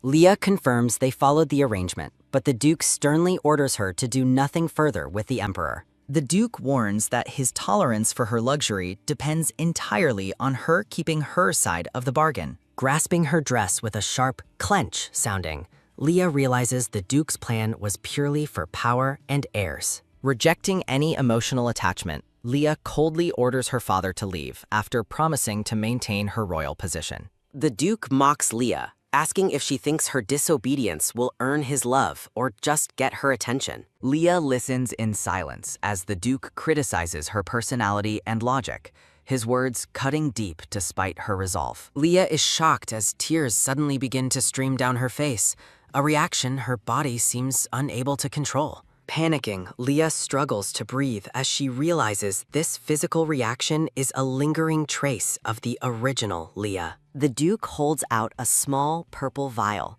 chiding Leah for not listening to his instructions more quietly. As Leah weeps, the Duke orders her to continue shouting at the Emperor and drinking as she always has. A sharp tack sounds as the Duke forces the medicine on Leah, who drinks it to restore her breath. Narrative thoughts question the Duke's cruelty, accusing him of using his own daughter's sickness as a tool for control. The Duke departs with a sharp tack sounding, satisfied that the Empress has finally learned her lesson. Leah grabs the Duke's arm with a firm grab sounding, desperately demanding more medicine before he can leave. A sharp tack sounds as Leah grips his sleeve, while the Duke asks if her punishment was insufficient. With a cruel squeeze sounding, the Duke tells Leah to produce an heir if she truly wants his attention. The Duke declares that an heir is her only value before roughly shoving her away with a violent whack sounding. A heavy thud sounds as the Duke stumbles back, having been struck by a sudden and powerful blow.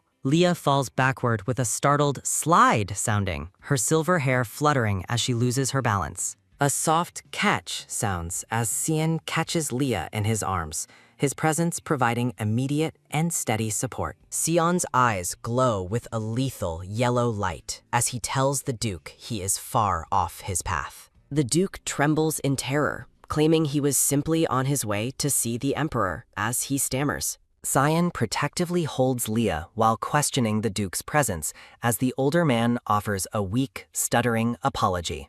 Cian glares with cold intensity at the Duke, his protective grip on Leah tightening as the atmosphere grows heavy. Later, Cian gently encourages Leah to drink something, his demeanor shifting from lethal to surprisingly tender. Leah lies down under the covers, wondering why the typically cold Emperor is suddenly treating her like a patient. Leah tells herself that she isn't the original Leah, and that the Duke's cruel remarks shouldn't affect her. Cian orders Leah to be quiet and sleep, even though she notes it is still only evening. With a soft slide sounding, Cian lies down beside Leah, dismissing her grumbling with a firm look. Cian decides to let her complaints slide because she stood by his side during the earlier confrontation. A soft ahem sounds as Cian watches Leah, noticing her restless movements even as she tries to sleep. Leah blushes and stammers that she is fine, though Cian's close proximity clearly unnerves her. Leah's face twitches in her sleep with a small flinch sounding, showing her lingering internal distress.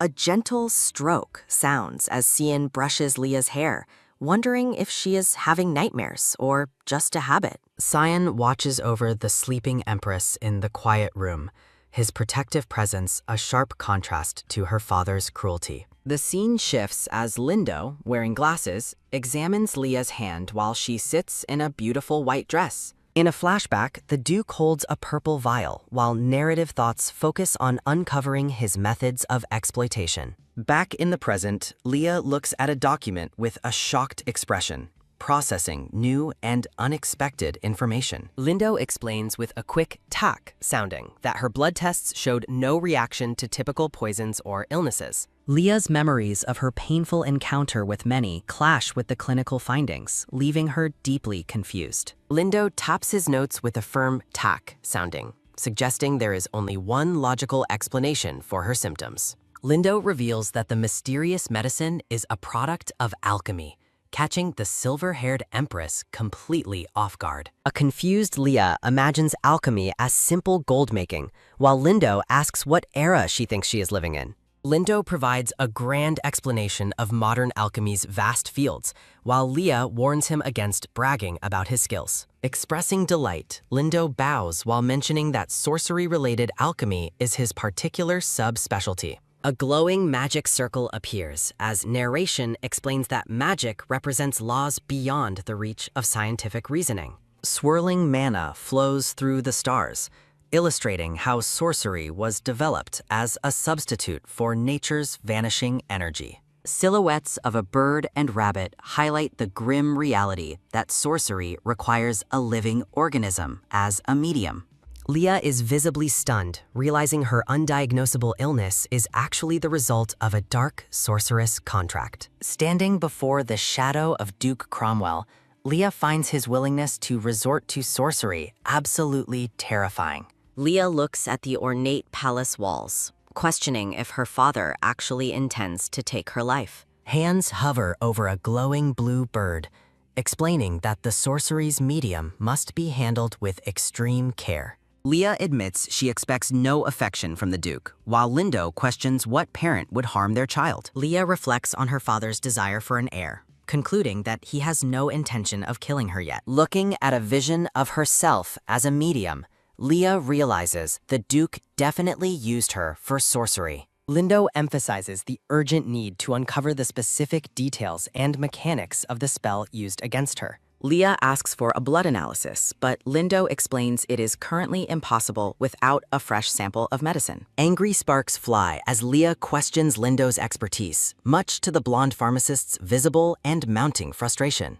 Lindo snaps back defensively, insisting that the advanced alchemical knowledge he shared is far from common information. Leah tearfully begs for forgiveness after the expert threatens to withhold the antidote she so desperately needs. A floral background frames a floating message suggesting that true love is best expressed through heavy, expensive gifts. Lindo smiles radiantly with his hands out as gold coins rain down, celebrating his newfound financial windfall. Leah catches Lindo hiding emergency funds, leading him to offer a pearl necklace as an apologetic peace offering. Leah gazes in wide-eyed wonder at a small, sparkling vial of medicine that catches the brilliant light. Leah cautiously orders Lindo to try the concoction first as he prepares to explain its initial chemical properties. Lindo takes a drink, explaining that the initial poison dosage must be mild and supplemented consistently over time. Leah is completely bewildered when Lindo reveals that the current sample was extracted from his own hair.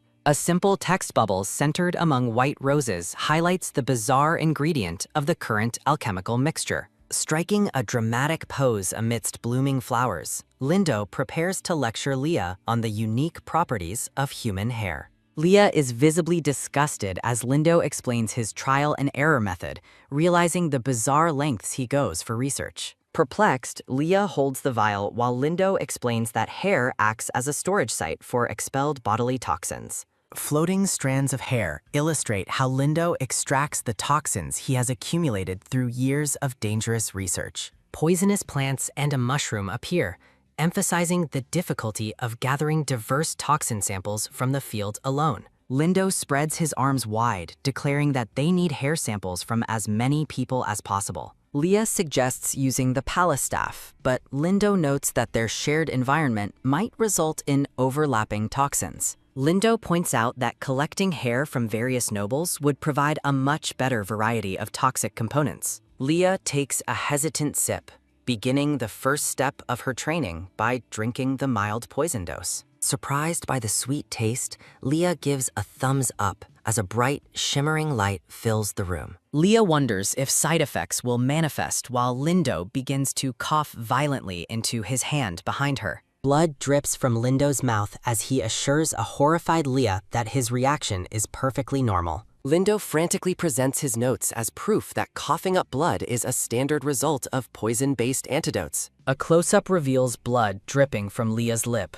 her expression remaining eerily calm despite the physical shock. Wiping her mouth, Leah notes that any outsider would mistakenly think she is suffering from a terminal illness. A pulsating red vortex glows within a dark chamber as an ominous voice complains about the slow progress. Duke Cromwell stands before the swirling energy, apologizing for an unexpected matter that delayed his arrival. The dark, swirling entity within the red vortex asks the Duke if he has anything else to report. Touching his head, Duke Cromwell promises to expedite his plans, certain that Leah will fulfill her role. The ominous presence within the vortex states it is counting on the Duke to keep his word. Red lightning crackles as the entity reminds the Duke of the grand reward promised for his continued cooperation. As the portal begins to close, the entity warns that the Duke must also fulfill his side of the bargain. Duke Cromwell grips a dark, glowing orb as shadows swirl around his hand and his teeth clench in determination. Looking at the orb, the Duke notes that the entity's patience is wearing thin and requires immediate action.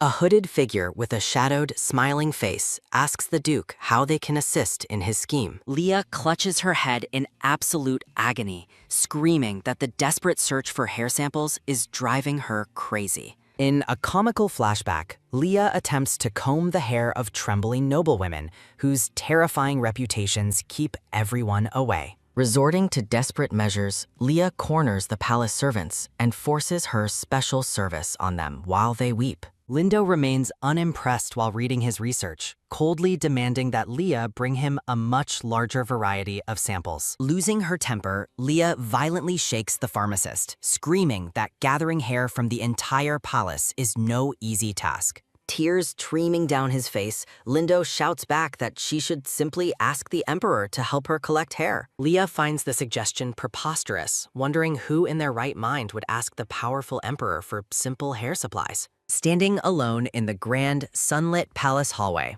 Leah suddenly pauses as a cunning and brilliant new plan takes shape. With a triumphant shout and clenched fists, Leah orders the stage to be set for her next daring social move. The scene shifts to the evening as Leah approaches Sion, whose deep voice echoes through the ornate dining hall. During a quiet dinner, Leah playfully offers Sion some broccoli, gently reminding him that he needs to eat his vegetables. Sion remains characteristically stoic as he accepts the offering, eating the greens without a single change in his cold expression. Leaning in with a bright smile, Leah casually asks the emperor if he happens to enjoy attending formal balls. Without looking up from his meal, Sion bluntly declares his dislike for such events, his tone as cold as ever. Taking his rejection in stride, Leah suggests they host a ball anyway, leaving the confused emperor completely speechless. Leah enthusiastically explains that he might learn to love the event, suggesting they celebrate their marriage with a grand party. Noting that some couples celebrate after only 3 months, Leah laughs off Sion's visible annoyance at her sudden social ambition. Prepared for his resistance, Leah's eyes sparkle as she asks the emperor if he is interested in a friendly wager. A sharp clap sounds as Leah signals her hidden staff, her eyes closed in a satisfied and knowing smile. Several maidservants wheel in carts overflowing with wine bottles and ice, surprising Sion with the sheer scale of the preparation. The focus shifts to the numerous bottles of red wine, highlighting the high stakes of the upcoming contest Leah has planned. A firm tack sounds as Leah decisively grabs a bottle, ready to initiate the challenge she believes she cannot lose. With a flourish, Leah presents a drinking bet to Sion, who looks on with a mix of suspicion and intrigue. Leah pours the dark red wine, explaining that the first person to succumb to the alcohol must grant a wish. Narration reveals Leah's hidden advantage. She was rumored to drink wine like water, giving her a legendary and unmatched tolerance. Sion stares back in silence, his expression unreadable as he evaluates the Empress's strange and sudden challenge. Observing his stoic face, Leah mistakenly concludes that the Emperor is panicking because he lacks confidence in his drinking ability.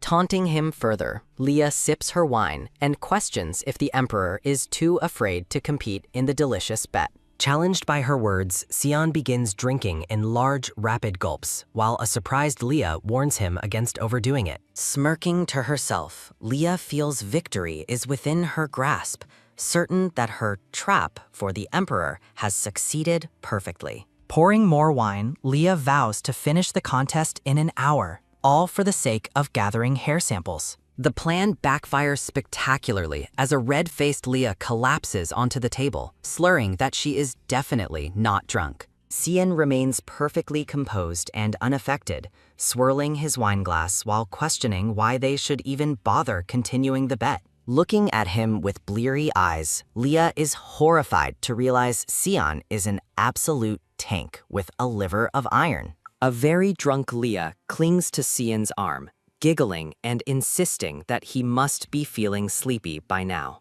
Everything begins to blur and spin as the room fades, Leah finally admitting to herself that she is feeling dizzy. Clinging to Sion's ornate vest, Leah mumbles incoherent nonsense as her consciousness begins to slip away into a drunken fog. Struggling to keep her eyes open, Leah tells herself that she cannot give up, even as her vision completely fails. Leaning heavily on Sion, Leah slurs that they are only 5 drinks apart, while the Emperor looks on with mounting exasperation. Leah's hand rests limply on the table as she whispers that the situation is unfair, her grand plan ending in defeat. Clinging tightly to the Emperor, a blushing Leah shouts for him to keep going, her inhibitions completely gone from the wine. Leah leans in close to Sion's ear, whispering that he knows exactly what happens when they are together at night. Sion's eyes widen in genuine shock as Leah continues her scandalous rambling, mentioning their time alone in bed. A sudden clap sounds as Sion frantically covers Leah's mouth, his face beginning to heat up from her unintended provocations. Grabbing her face to steady her, Sion orders her to stop talking as Leah tries to continue her embarrassing drunken speech. Sion's face turns a deep shade of red as Leah blithely mentions watching him sleep in bed every single night. Sion stares at her with intense, golden eyes, his composure completely shattered by the Empress's unexpected and public admissions. The scene shifts to the bright morning sky, with birds chirping and the peaceful atmosphere of the palace grounds returning. Waking up in bed, Leah clutches her sheets in absolute horror as the humiliating memories of last night flood back. Flashback to the night before shows a flustered Sion popping a cork while Leah tauntingly asks if he is happy now. In a comical chibi style, Sion tells Leah to go to bed while she huffs at being ignored. Sion gently brushes Leah's face, noting that her lips are stained from the massive amount of wine she consumed. Clutching a wine bottle, a blushing Leah questions why the Emperor insists on calling her by the pronoun you. Clinging to Sion's arm with a giddy laugh, Leah playfully asks him to start calling her by her actual name. Leah leans in with a sparkling smile, affectionately suggesting that she should call him Sion in return. Sion is caught completely off guard, his face flushing with a nervous sweat as Leah speaks his name so casually. Sion frantically chugs the wine, telling Leah to stop talking nonsense while she lies passed out on the table. Leah remains collapsed against the tabletop, her hand clenched into a tight fist as her consciousness fades from the alcohol. A flurry of chibi memories shows Leah pestering a crying Sion, relentlessly begging him to host the grand ball. In a hazy flashback, Leah's hand grips Sion's clothing tightly as a realization begins to surface in her mind. Leah clings desperately to Sion's neck, pouting and pleading with a pretty please to get him to agree. Back in the present, a framed recollection of her clinging to the Emperor makes Leah question what on earth happened. A giant rewind symbol appears over the blurred memory as Leah frantically tries to backtrack through her drunken actions. Leah screams in absolute agony while clutching her head, the morning sun highlighting her frantic state in her blue dress. A jagged thought bubble emphasizes Leah's frustration as she realizes there is a critical gap in her memories from yesterday. Leah stands up with a sudden thud, scaring the maid, Sarah, as she demands to know what happened the night before. Leah slumps back into her chair with shrewd groan, trying to steady herself while Sarah looks on with great concern. Noticing Sarah's distress, Leah kindly tells the maid to sit and rest, shocking the girl with her unexpected gentleness. Sarah is moved to tears, touching her face as Leah correctly identifies her and acknowledges her hard work. Leah observes that Sarah must be exhausted from night shifts, leaving the maid stunned that the Empress even knows her. Leah sips her tea with a somber expression, apologizing for the trouble her behavior and reputation have caused the staff. Reaching out, Leah offers Sarah a blue container of medicine to help relieve the fatigue from her demanding palace duties. Leah gently tilts Sarah's chin up, her soft expression causing the young maid to blush a deep shade of red. Surprised by the Empress's warmth, Sarah thinks about how different Leah is from the terrifying rumors she had heard. A montage of various noblewomen and palace staff highlights the complex social hierarchy surrounding Leah's new life.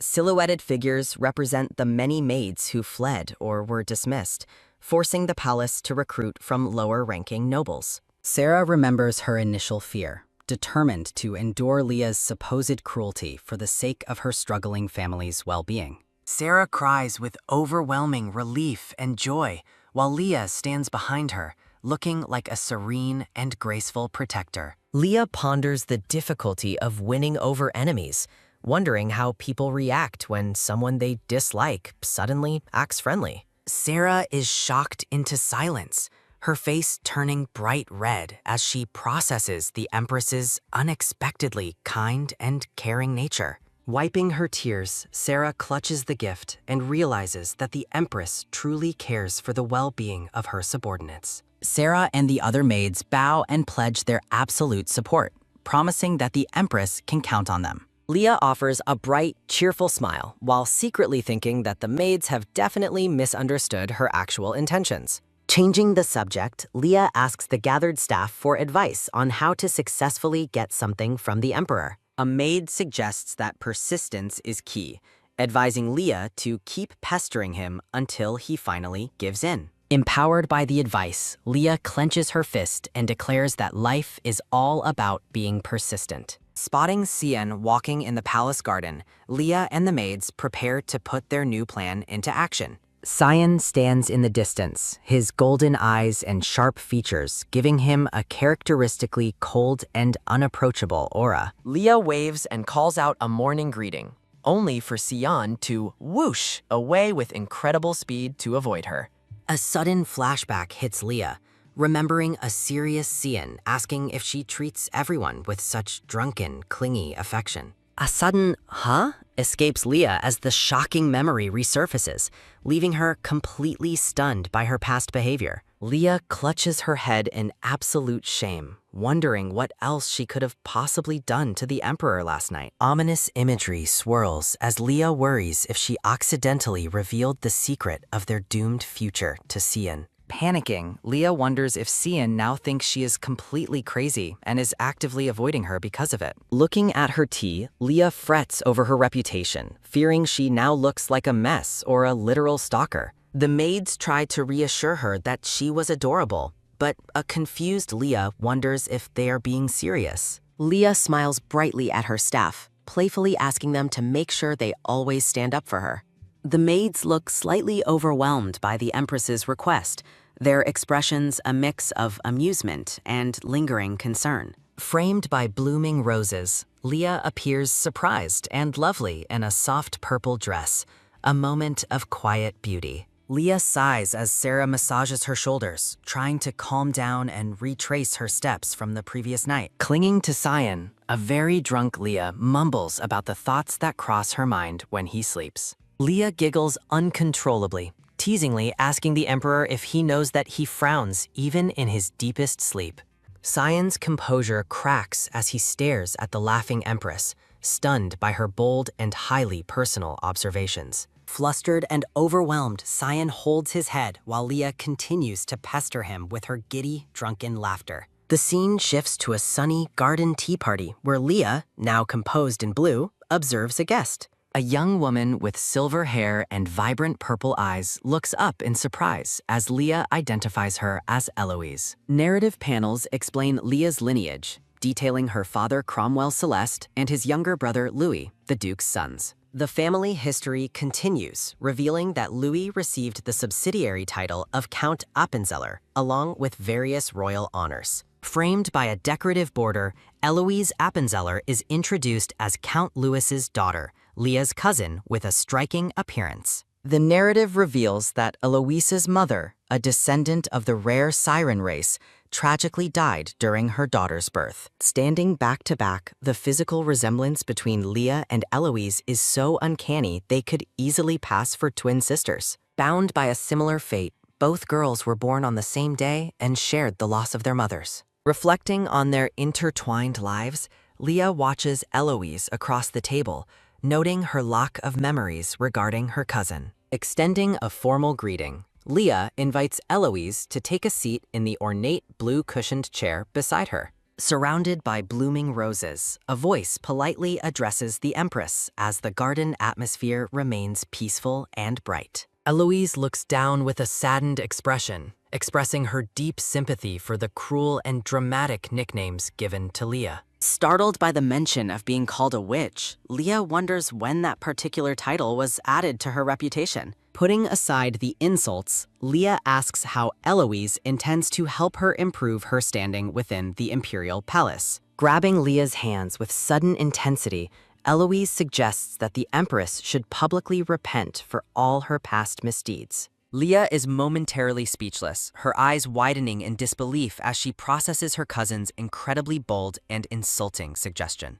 Reclaiming her authority, Leah firmly states that her loyal maids would surely defend her against any false, malicious rumors. Leah realizes that following Eloise's advice would be a public admission of failure, effectively ruining her status as empress. Looking down at her cousin with a sharp, knowing gaze, Leah's icy composure leaves Eloise looking completely taken aback. Sensing the shift in atmosphere, a flustered Eloise quickly apologizes, admitting that she was not thinking clearly before speaking. Leah dismisses the apology with a wave, though she secretly finds her cousin's sudden display of tears quite bizarre. A sudden thud echoes as a man's footsteps approach, drawing a startled reaction from the gathered party members. A handsome man with short silver hair and piercing red eyes arrives, dressed in a sharp, regal blue suit. The man places a hand over his heart in a formal greeting, his expression calm and refined as he approaches.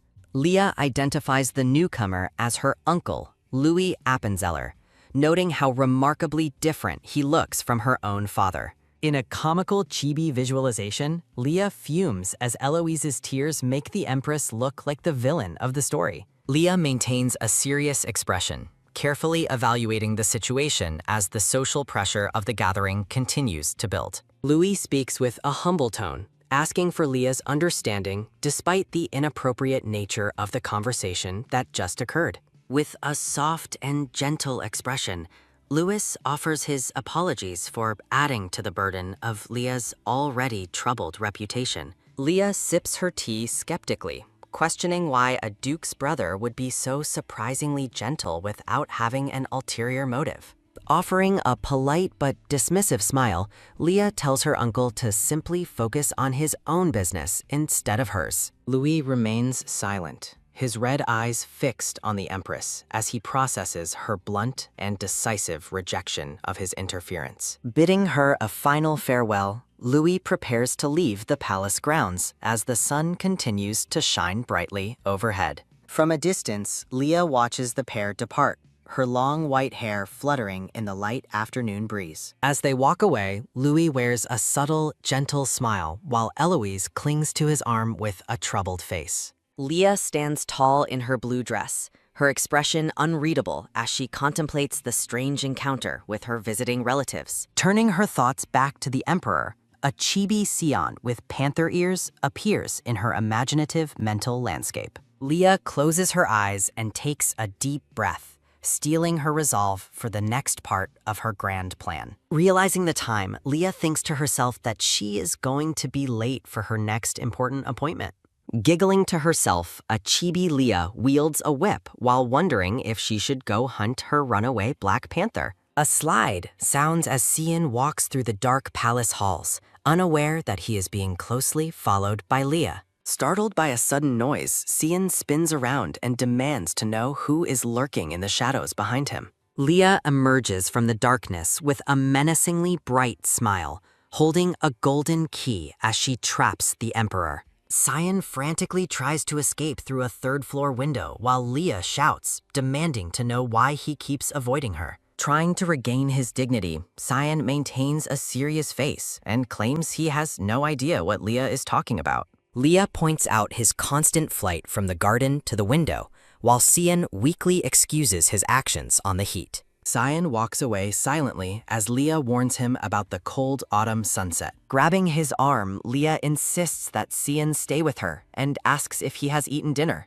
Leah leads the black-haired emperor toward some wine, inviting him to share a drink with her. Cian advises against drinking, prompting a curious Leah to ask if she caused trouble the previous night. Cian asks what memories she retains, but the white-haired empress admits her recollection is quite hazy. Leah recalls a promise regarding a ball, though Cian notes she only remembers things in her favor. A rich red wine flows into a glass as Leah excitedly presses Cian about opening the ball. Cian points out that while she remembers the ball, she has apparently forgotten his actual name. Taking a sip of wine, Cian reminds her that she previously requested to use his name. Leah offers a bright, cheerful expression as she processes the Emperor's reminder about their intimate conversation. Leaning in close, Cian notes how freely she used his name yesterday compared to her current hesitation. Bathed in a soft light, Leah finally addresses the Emperor as Sion with a gentle, knowing smile. Sion's sudden closeness startles Leah as he demands to understand the reason behind her recent behavior. Reflecting on his life since childhood, Sion holds his glass while the weight of the past lingers. A piercing scream of "Ah!" echoes through a dark and distorted landscape of painful memories. Blood stains the floor as a desperate "Why?" rings out, marking a dark turning point in the past. Accusations swirl in the darkness, questioning the Emperor's actions amidst a scene of tragic, crimson-soaked violence. Leah gazes at Sion with concern, sensing the heavy emotions stirring behind his normally cold, golden eyes. The scene shifts to the grand palace halls, reflecting on the last ball held during Sion's coronation. Leah leans towards Sion, gently encouraging him to share his story so she might be able to help. Sion reminds her that the events of his coronation were public, assuming she must have witnessed them. Chibi Leah giggles sheepishly, confessing that she was far too drunk to remember anything from that night. Sion takes the wine glass away, telling the Empress she should prioritize her own health over his. Leah stares intensely at the Emperor, determined to make him remember her request for closer intimacy. In a moment of drunken sincerity, Leah promises to eat her broccoli, leaving Sion completely speechless. Reverting to her elegant self, Leah asks what the matter is as she notices Sion's growing discomfort. A splash of wine fills the glass, a repetitive motion in their tense and quiet conversation. Sion contemplates the burden of emotions like joy and sadness that are forbidden for an emperor. Narrative panels warn that an emotional ruler is a danger, destined to lead the empire to ruin. Sion accepts his role as a beast, believing that war and hunting are his only true callings. Darkness and blood-red imagery emphasize his belief that human social events are entirely unfit for him. The grand sunlit ceiling of the palace represents the public glory that hides Sion's private misery. Echoes of formal greetings fill the ornate hall as the court pays their respects to the emperor. Musicians play their instruments, providing a lively backdrop to the crowded and noisy coronation banquet. Noble couples dance under the chandeliers, though the atmosphere remains chaotic and overwhelming for the young emperor. From behind, Sion is approached by a noble couple eager to gain his favor during the festivities. A brown-haired noblewoman laughs flirtatiously, unaware of the growing tension Sion feels in the crowded room. A sharp, sudden noise triggers an intense headache for Sion, his face tightening in visible physical pain. As Sion tries to retreat, a gloved hand reaches out and firmly grabs him, demanding his presence. Violent streaks of lightning represent the disorienting pain surging through Sion's head during the confrontation. Overreacting to the touch, Sion accidentally shatters a glass as the noblewoman falls with a sharp "ah." Accusations fly as Sion realizes his attempt to shake them off was misinterpreted as a murderous act. Shadows fall over Sion as rumors of his violent childhood on the battlefields begin to spread. A fist clenches as the court warns everyone that the emperor might kill anyone who upsets him. Labeled a tyrant, Sion walks through the palace while the stigma of being bloodthirsty permanently takes root. Soulless white masks symbolize the public's belief that Sion suppresses a constant, lethal urge to kill. Sion admits that these cruel labels are the reason he avoids holding social gatherings like balls. Leah listens in silence, her mind racing as she considers the unfair burden her husband has carried. Reaching out, Leah covers Sion's hand with hers, declaring that she is finally by his side now. Surrounded by soft roses, Leah touches Sion's face and promises to teach him how to feel again. Sion reassures the white-haired empress that the past wasn't anyone's fault while gently touching her face. Their hands entwine tightly, a silent gesture of solidarity amidst the growing emotional weight of their shared conversation. Sion's golden eyes reflect deep thought as Leah realizes her memories of the previous night are actually quite clear. A memory resurfaces of their intimate wine session where a desperate, drunken Leah pleaded with the emperor. Recalling her persistence, Leah remembers begging Sion to host a grand ball in her honor. Despite Xian's blunt refusal, a moi sounds as the bold Leah kisses his cheek and thanks him anyway. The hazy memory lingers on the closeness of their faces, highlighting Leah's unexpected and forward behavior that night. Xian recalls his shock as Leah slumped against him, leaving him completely flustered by her sudden display of affection. Brandishing a wine bottle, the drunken empress threatened to keep him awake forever unless he granted her request. Xian stares at Leah, his golden eyes narrowing as the memory of her chaotic, butterfly-filled charm haunts him. In a comical recollection, a pink-ribboned Leah plants a kiss on the startled emperor's lips. Xian recalls his bewilderment, wondering if Leah behaves so recklessly with everyone, or if it's reserved only for him. Surrounded by blossoms, Leah had laughed with pure, unbridled joy, a sight Xian finds difficult to forget. Back in the present, Leah softly calls Xian's name, but the emperor remains silent, processing the weight of their past. Suddenly rising to his feet with an up, Xian prepares to depart, prompting a surprised Leah to ask if he's leaving. Xian walks away with a tramp, clutching his head in frustration as he struggles to maintain his composure. Before leaving, Xian bluntly advises Leah to fix her drinking habits, leaving her slumped alone on the couch. Later that night, the royal couple lies together in their grand bed, a heavy silence hanging between them. Leah leans over her husband, her silver hair spilling across the sheets as she tries to engage him in conversation. Xian looks at her coldly, questioning if she truly forgot their kiss or if such things simply don't matter. Startled and confused, Leah contemplates her recent insomnia while wondering if she should employ a new tactic. A sudden realization strikes Leah, her purple eyes widening as she decides to try a more calculated approach tonight. Noticing Sia's restlessness, Leah asks if he is having trouble sleeping, and he admits to feeling a bit uneasy. Leah gently cups Xian's face, her touch soft and intimate as she positions herself closer to the emperor. An acute chibi visualization, Leah cheerfully offers to brush Xian's hair to help him relax and fall asleep. While outwardly sweet, Leah secretly plots to use the hairbrushing as a way to gather samples for her antidote. Xian sits up as Leah begins to sweep the silver-backed brush through his dark hair with a slide. Leah giggles, noting that Xian's focus on their conversation is likely the reason for his inability to rest. Xian stares intensely, claiming that her constant chatter will force him to watch her lips all through the night. Leah strikes a bargain, promising to show him something new if he allows her to attend the upcoming ball. Leah is thrilled when Xian finally agrees, knowing there is no turning back from his royal promise. Humming a happy tune, Leah asks Xian to turn around so she can thoroughly brush the back of his hair. Leah reflects on Xian's tragic past, feeling relieved that her drunken behavior didn't cause any major issues.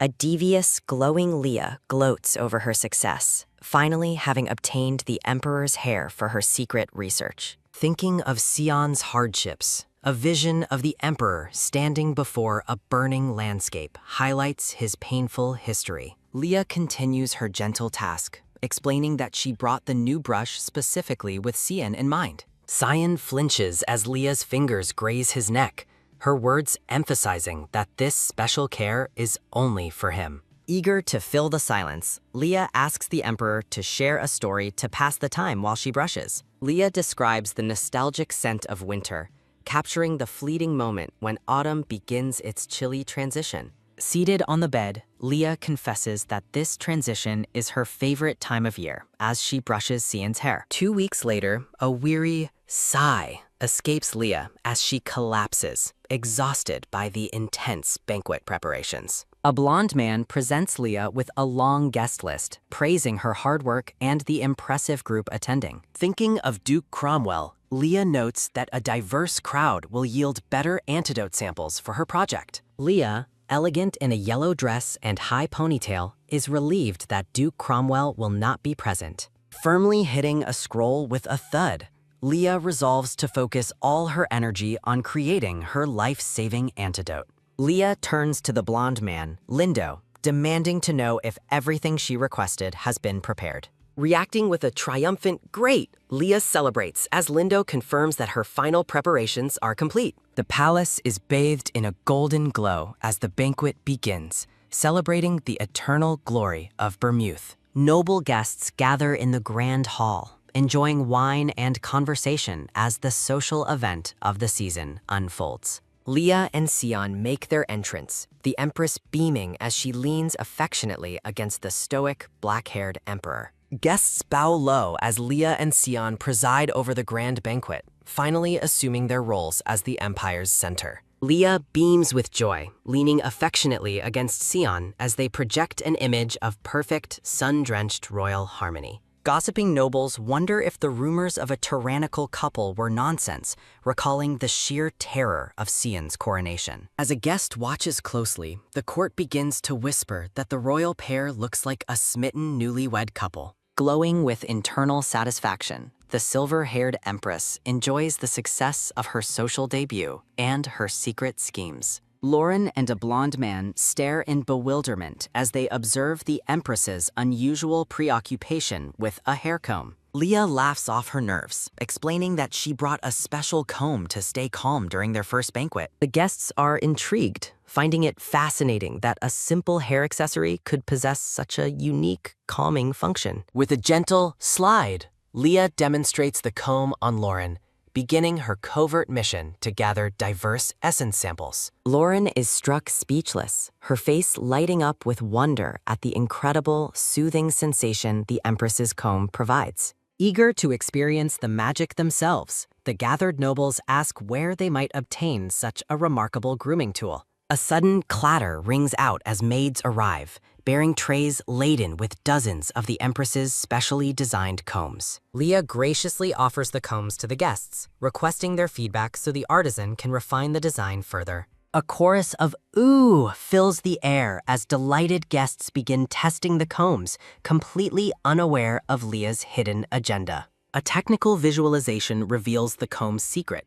It is designed to gather hair and essence directly into a container. Leah continues her cheerful rounds, brushing a dark-haired guest's hair while her secret project gathers more crucial research data. Viewing it as a perfect win-win situation, Leah prepares to use the gathered essence to improve the antidote for Sion. While Leah celebrates her success, a dark aura surrounds Sion as he watches her from his throne in silent frustration. A sharp crush echoes as Sion's gloved hand grips the throne, his jealousy and irritation reaching a boiling point. Later, Lindo presents a case of newly prepared antidote, confirming that the collection from the ball was a success. The case holds 12 bottles of antidote, with strict instructions to consume only one per day due to toxicity. Leah is thrilled, believing all the exhausting social labor at the banquet was well worth the life-saving results. Recalling her efforts with the guests, Leah gives herself a small, satisfied cheer for a job well done.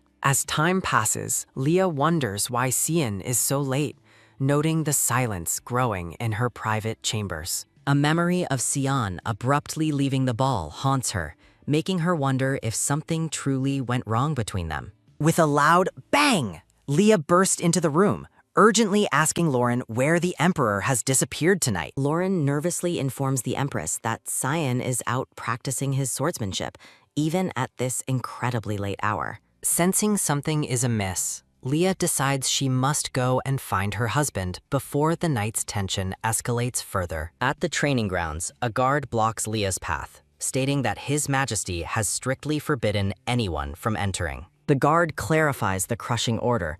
The Empress is especially forbidden from seeing him, leaving Leah stunned and hurt. Deeply confused by Sion's sudden coldness, Leah wonders why he is acting so strangely after their recent progress. Inside, Sion trains with violent intensity, his golden eyes glowing as he breathes heavily with a tired huff, huff.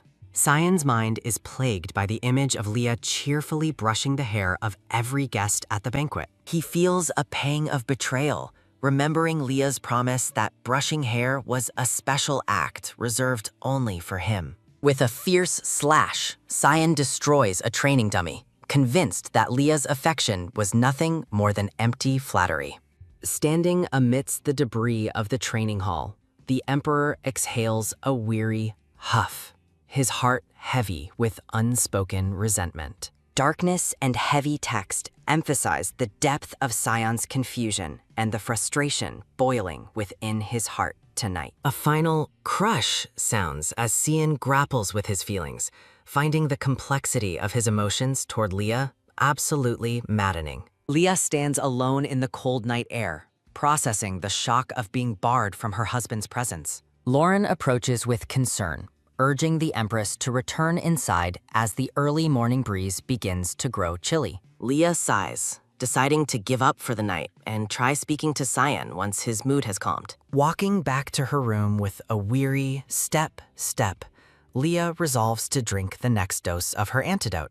A violent cough erupts as Leah uses a cloth to catch the blood, her physical condition visibly deteriorating. Dizziness washes over her as Leah realizes this new batch of antidote possesses a far stronger, more painful toxicity. Looking in the mirror, Leah is horrified by her sickly appearance, noticing how much her health is failing her. The basin is stained with even more blood than before, a grim reminder of the price she pays for survival. Leah contemplates the weight of her secret suffering, standing alone in the quiet blue-tinted shadows of her room. With a determined step, she moves toward the door,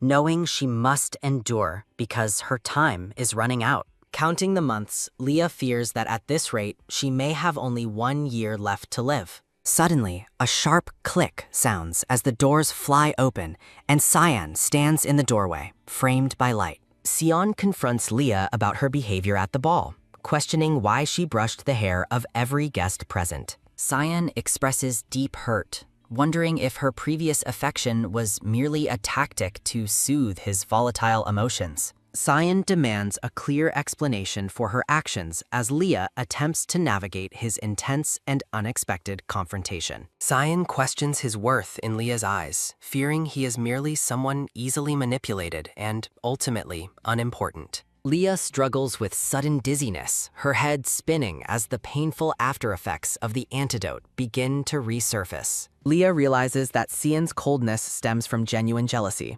finally understanding why he is acting so fiercely tonight. Sion's words haunt the air as he compares her treatment of him to the random guests at the banquet. A heavy realization weighs on the scene as Sion wonders if he truly holds no special importance to her. Leah suppresses a sudden giggle, finding the Emperor's jealousy over a hair comb unexpectedly endearing and quite cute. Leah reflects on Sion's behavior, realizing he feels neglected and finding his localized pettiness surprisingly adorable. Leah's amusement sparks Sion's suspicion, leading him to ask if she is mocking his genuine emotional distress. Leah's laughter turns into a violent, blood-flecked cough as the high toxicity of the new antidote takes its toll. Leah is gripped by a sense of impending doom as she looks at the blood staining her hand. Leah realizes that the physical price of her survival strategy is still lingering, causing her body to fail. A tense silence follows as Sion stares at Leah,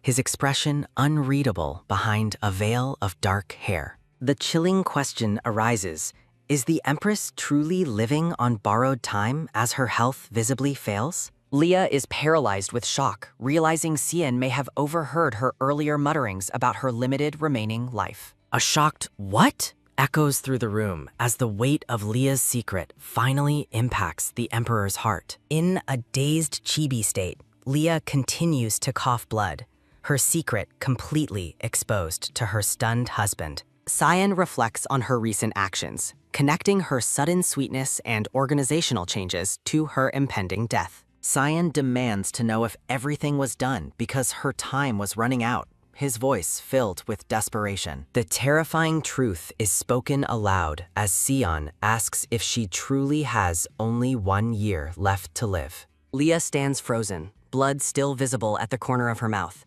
as the secret she guarded collapses. A memory confirms the worst. Sion heard her muttering the grim timeline while he stood at the door. Leah attempts to explain, but she collapses into Sion's arms, her body finally succumbing to the night's immense strain. Sion pulls her close, urging her to stop speaking as he holds her with a new, protective intensity. Regret washes over Cian as he realizes he was arguing over trivialities while Leah was facing her own mortality. Cian gently wipes the blood from Leah's lip, commanding her to stay still as he takes full charge. Cian promises to grant her everything she wants, but Leah's plea for distance is met with a firm rejection. Cian holds Leah's hand against his chest, refusing her request for space and insisting on staying by her side. Surrounded by a floral aura, Cian vows to save her at any cost, begging her not to leave him. Cian gazes at Leah with a fierce, unwavering determination to protect her from the fate she so fears. Cian carries Leah in his arms, ignoring her protests as he prepares to oversee her recovery personally. A formal announcement declares the Empress's palace sealed off from the outside world until her health is fully restored.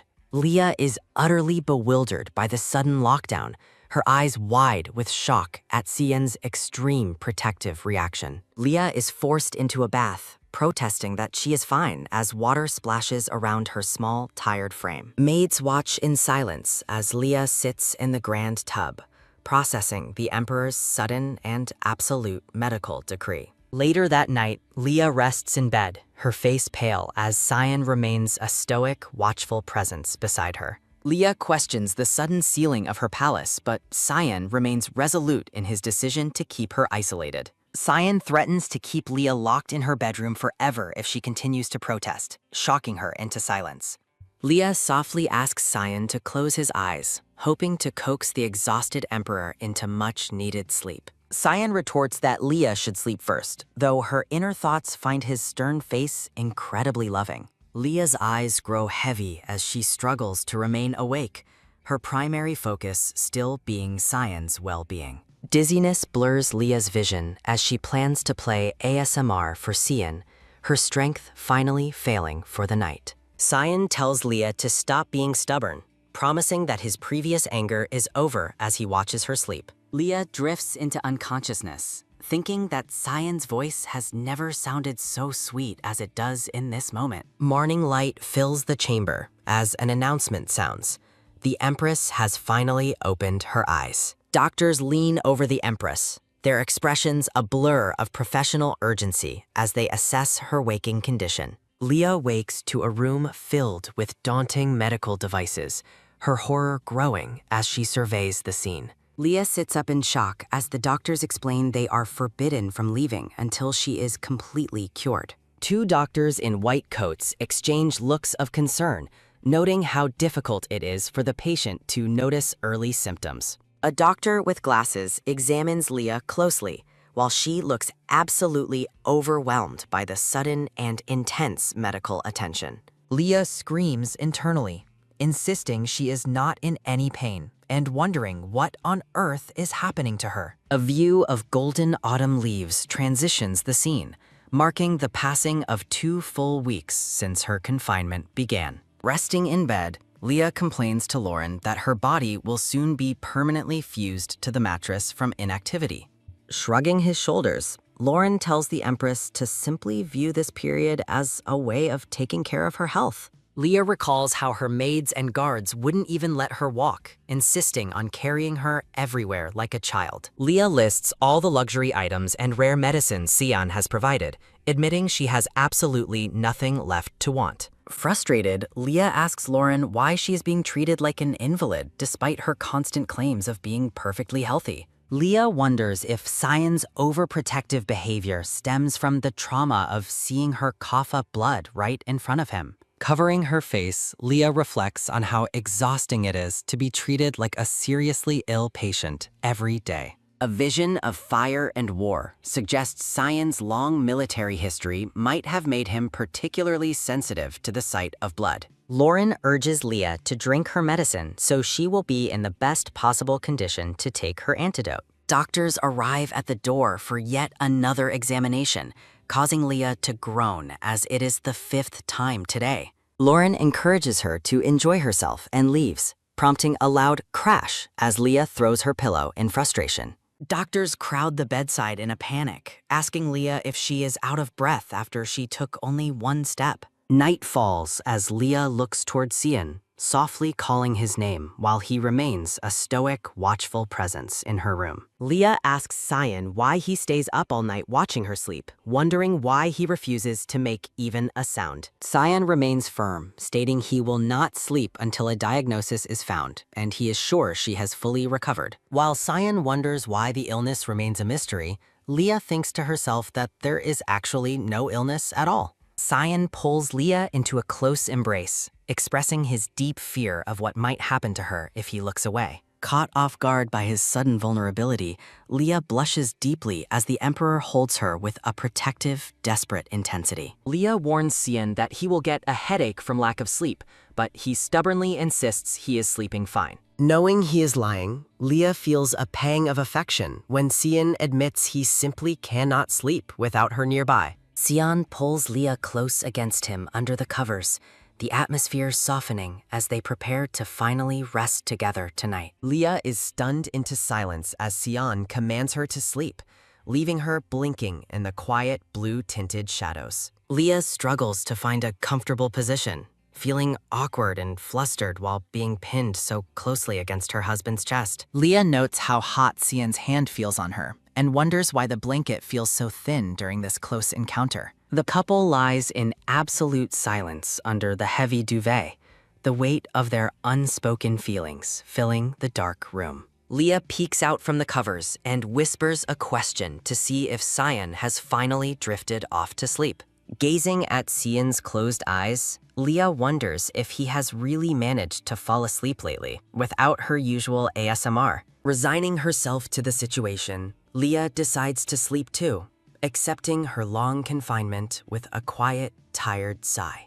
During a tea party, Leah suddenly spits out her drink with a shocked pff, clearly startled by a guest's words. The silver-haired woman asks if Leah is all right, while Leah remains frozen in shock by the news she just heard. The guest leans in close and whispers that rumors regarding the Empress's condition have already spread throughout the entire palace. The guest claps her hands together with joy, her eyes shining as she celebrates the news with a bright, happy smile. Overjoyed, the guest exclaims how happy she feels, clearly delighted by the information she is sharing with a stunned Leah. Leah's face turns bright red with embarrassment as she realizes her guest is actually talking about a supposed pregnancy. The guest expresses her excitement about having a nephew, while Leah tries to process the scale of this massive misunderstanding. The silver-haired woman explains that her family heard the rumors, leading Cyan to grant her exclusive permission to visit.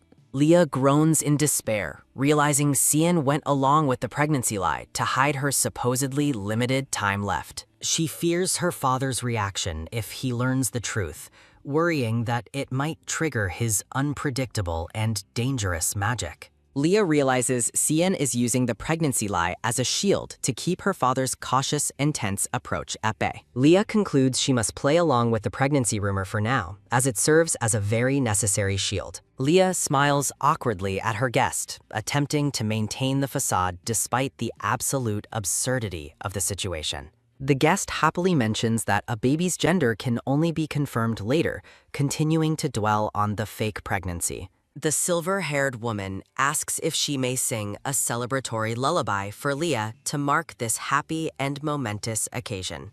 A golden-tinted vision of pregnant women appears, symbolizing the joy and anticipation that the rest of the world now feels. The guest begins singing her lullaby with a joyful expression, while Leah listens with a stoic and very complicated face. Leah claps politely after the beautiful song, acknowledging her guest's happiness even though it is built on a complete lie. The silver-haired woman, Eloise, offers to draw sheet music for Leah's nephew, unaware of the pregnancy lie. Eloise encourages her to practice singing, but Leah nervously declines, insisting her vocal skills are quite poor. Leah recalls a traumatic memory of a karaoke owner fleeing in terror from her singing, a hilarious, "oh dear." Eloise suggests singing for Cyan later to create precious memories for the baby, intensifying the awkward misunderstanding. While sipping tea, Leah wonders why Eloise is so persistent and questions if the original Leah could sing.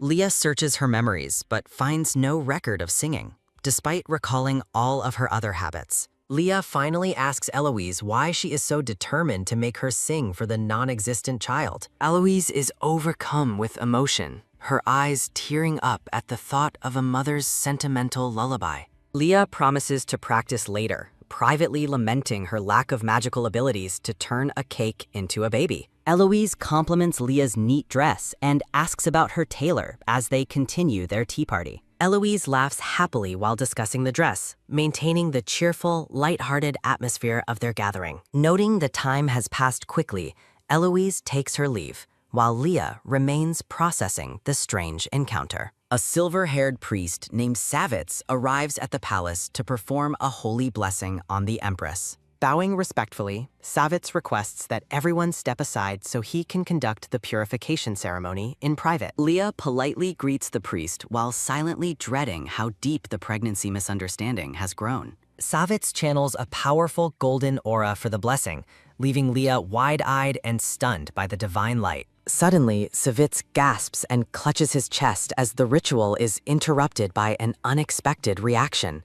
Leah asks what is wrong, and the startled priest apologizes for the strange disturbance during his holy work. Savitz explains with great concern that the blessing is mysteriously bouncing off the Empress's soul. Leah's gaze sharpens as she suspects the Duke's lingering magic might be interfering with the priest's blessing. Recalling that her baptism was normal, Leah wonders what else could be causing such a bizarre soul-level rejection. Leah asks if alchemy or magic is to blame, causing the priest to react with visible horror and shock. Terrified, Savitz warns her that alchemy is forbidden due to a grim prophecy made 26 years ago. A dark vision depicts Sion's back cracking, representing the prophecy that emotions will lead to the Empire's destruction. A silhouette of the late emperor illustrates his paralyzing fear of the prophecy being leaked to the public. Leah fears she will never uncover the cause of her illness without understanding these forbidden magical secrets. Leah worries that rumors of a soul issue will further damage her already fragile reputation within the palace. Leah ponders the difficulty of the situation while Savitz breaks into a nervous, cold sweat.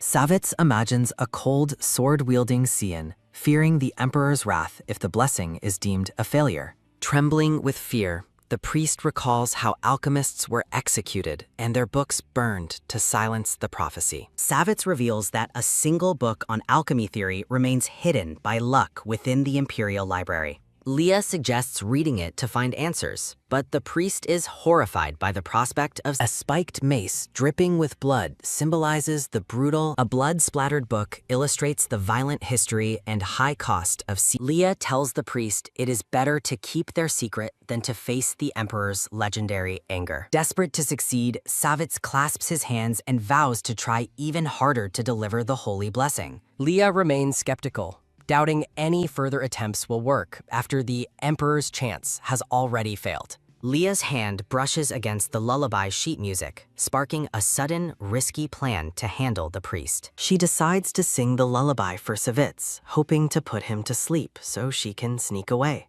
Leah questions if her singing will really be effective on a grown man who isn't a newborn. As Leah begins to sing, she is pleasantly surprised to find that she isn't actually tone-deaf. A heavy thud echoes through the room as the priest suddenly collapses face-first onto the floor. Leah jumps up in shock, crying out for the priest as she stares at his motionless body. To her absolute bewilderment, she discovers that Savitz has fallen into a deep, peaceful slumber. Leah stares at the sleeping priest, unable to believe her lullaby actually worked with such immediate intensity. The priest snores softly on the floor while Leah stands over him, processing the sheer power of her voice. Looking utterly confused, Leah asks herself what on earth is happening to cause such a bizarre reaction. Leah recalls Sion sleeping soundly and realizes she might possess a supernatural talent for making people fall asleep. Seizing the moment, Leah decides to quickly visit the royal archive while the priest remains unconscious. Leah celebrates the perfect opportunity, determined to find the alchemy book without anyone being able to stop her. Leah flees the scene, leaving the priest behind to enjoy his magically induced slumber. Her playful thoughts linger on the sleeping priest, hoping he stays unconscious for a while longer. Peeking around a corner, the silver-haired empress spots a maid and a guard patrolling the grand hallway. Moving with stealth, Leah successfully sneaks past the unsuspecting guard while his back is turned. Leah bursts into the library, immediately shushing the startled librarian to keep her presence a secret. When the librarian offers help, Leah firmly rejects it, insisting on browsing the shelves entirely by herself. Despite the librarian's persistence, Leah remains adamant about her privacy, eager to begin her clandestine search. With a quick wave, Leah disappears into the labyrinthine shelves, leaving the confused librarian standing alone. The sheer scale of the massive, sun-drenched library leaves Leah breathless as she marvels at the endless rows. Leah feels overwhelmed by the mountain of books, wondering how she will ever find the hidden alchemy text. Determined, she begins checking the most obscure corners of the room where forbidden knowledge might be tucked away. Leah sifts through various historical texts, quickly dismissing a book regarding the origins of ancient races. Her frustration grows as she tosses aside a dry volume detailing the history of the empire's tax reforms. Scanning the shelves with narrowed eyes, Leah desperately searches for any sign of the legendary alchemy book. Surrounded by stacks of literature, Leah takes a moment to examine a book featuring a mysterious hill landscape. Dust fills the air as Leah coughs, beginning to fear that the alchemy book might only be a myth. Panicked by the ticking clock, she realizes her allotted time in the library is rapidly running out. Resigned to her failure, Leah decides to call it a day and maybe let Lindo handle the search later. Unwilling to leave entirely empty-handed, she decides to pick out a light-hearted novel just for personal entertainment. Her hand reaches for a vibrant red book, the title immediately piquing her curiosity as she pulls it out. Leah opens the book and blushes furiously, her eyes wide with shock at the scandalous illustrations inside. Believing it to be a naughty book, her initial embarrassment turns into a mischievous desire to read more. A sudden sharp pain strikes as Leah receives a paper cut, blood droplets falling onto the book's pages. Worried about damaging the volume, Leah frantically tries to smudge the blood away before she is caught. A brilliant, magical light suddenly erupts from the open pages, making the silver-haired empress recoil in total surprise. To her amazement, the book is restored to a pristine state, appearing completely brand new once again. Leah holds the transformed red book, her confusion deepening as she senses a powerful magical energy within it. The true title is revealed as A General Treatise on All Things Irrational, glowing with ethereal gold light. Shimmering text informs her that she has been granted access because she does not intend to misuse knowledge. The book welcomes her, urging her to master the art of alchemy for the benefit of the world. Excitement surges through Leah as she realizes she has finally found the forbidden knowledge she was seeking. Leah raises the magical book high above her head in a moment of pure, unadulterated triumph. The librarian and guard reappear to announce that her time is up, startling Leah from her celebration. Clutching her prize tightly, the Empress bolts toward the exit, determined not to be intercepted by the staff. Leah shouts a hilarious threat, warning the staff she will throw even the women into a new harem. The librarian and guard are left completely speechless, paralyzed by the Empress's unexpected and bizarre ultimatum. Having successfully escaped, Leah pauses in a quiet room, checking to ensure her pursuers have truly given up. Settling into a chair, she reads a prompt from the book demanding a vow from anyone seeking its secrets. Leah marvels at the book's clever disguise, realizing that the red book was a magical trap all along. She recalls the earlier incident, connecting the appearance of the magical light to her own spilled blood. The Empress realizes that her accidental paper cut was actually the key to unlocking the book's hidden power. Wondering if another drop of blood will activate the next level, she prepares to test her theory again. As she interacts with the volume, a radiant aura fills the room, signaling the start of a new ritual. The book acknowledges her as its new master, formally inquiring about what she wishes to learn. Seizing the opportunity, Leah directly asks the magical volume if it possesses any knowledge regarding ancient curses. Leah describes her agonizing symptoms to the book, hoping to find a cure for her sudden respiratory pain. The book reveals a chilling truth. Her curse was placed at birth and is inextricably tied to her fate. Leah suspects the Duke's involvement, as the book explains her soul is bound to the person closest to her. The text further clarifies that her bond is unique, as the person she is tied to isn't a relative. Leah's breath hitches as she realizes that Cian is the only person who fits the book's mysterious description. The concept of bound souls is explained through a visual of two chained ghosts in a cemetery. The silver-haired empress dismisses the grim idea with a skeptical smile and a groan of disbelief. While holding her quill, Leah contemplates the dire consequences her own death would have on her soul's partner. A glowing figure entangled in chains illustrates how the curse forces both souls to share the same fateful end. In a somber vision, Leah lies unconscious beneath the looming shadow of the black-haired Emperor Cian. Stunned by the book's revelations, Leah stares at the page and insists that such a connection is impossible. Dark purple energy surrounds the text, declaring that the destruction of one soul guarantees the death of the other. Finding the door wide open, the brown-haired maid wonders if the holy blessing ritual has concluded early. A thud echoes in her mind as the servants discover the priest sprawled out on the floor, unresponsive. Panic strikes the staff as they realize the silver-haired empress has vanished from the ritual chamber. A brief transition reveals a blue-haired figure in shadows, marking a shift in the chaotic scene. Hovering over the unconscious priest, the maid frantically searches the room for any sign of her missing mistress. Shaking the priest's shoulder, the servants desperately shout for him to wake up and explain the empress's absence. Supporting the dazed priest, the guard observes his glassy eyes and suspects he has been drugged. The maid recoils in shock, her face pale as she considers the terrifying possibility of an intentional drugging. Clasping their hands in terror, the servants conclude that the empress must have been kidnapped under the priest's watch. Realizing the severity of the situation, the maid insists that they must notify the emperor of the abduction immediately. Looking toward the garden, Leah reflects on the shocking discovery that her soul is inextricably intertwined with Cian's. Staring into the distance, she wonders if her previous killer acted specifically because of the shared soul bond. A bloody vision depicts Leah's past demise, highlighting how her death was an easy way to eliminate Cian. With her face cast in shadow, Leah narrows her eyes as she begins to identify the potential culprit. Overwhelmed by the complexity of the plot, Leah clutches her head while sitting at the archive desk. Deep blue ripples frame the lingering concern that a curse still clings to Leah's soul, threatening her future. Exhausted and determined, Leah decides to organize her thoughts to separate the known facts from the mysteries. In a cute chibi fantasy, Leah realizes that maintaining Cian's health directly ensures her own well-being.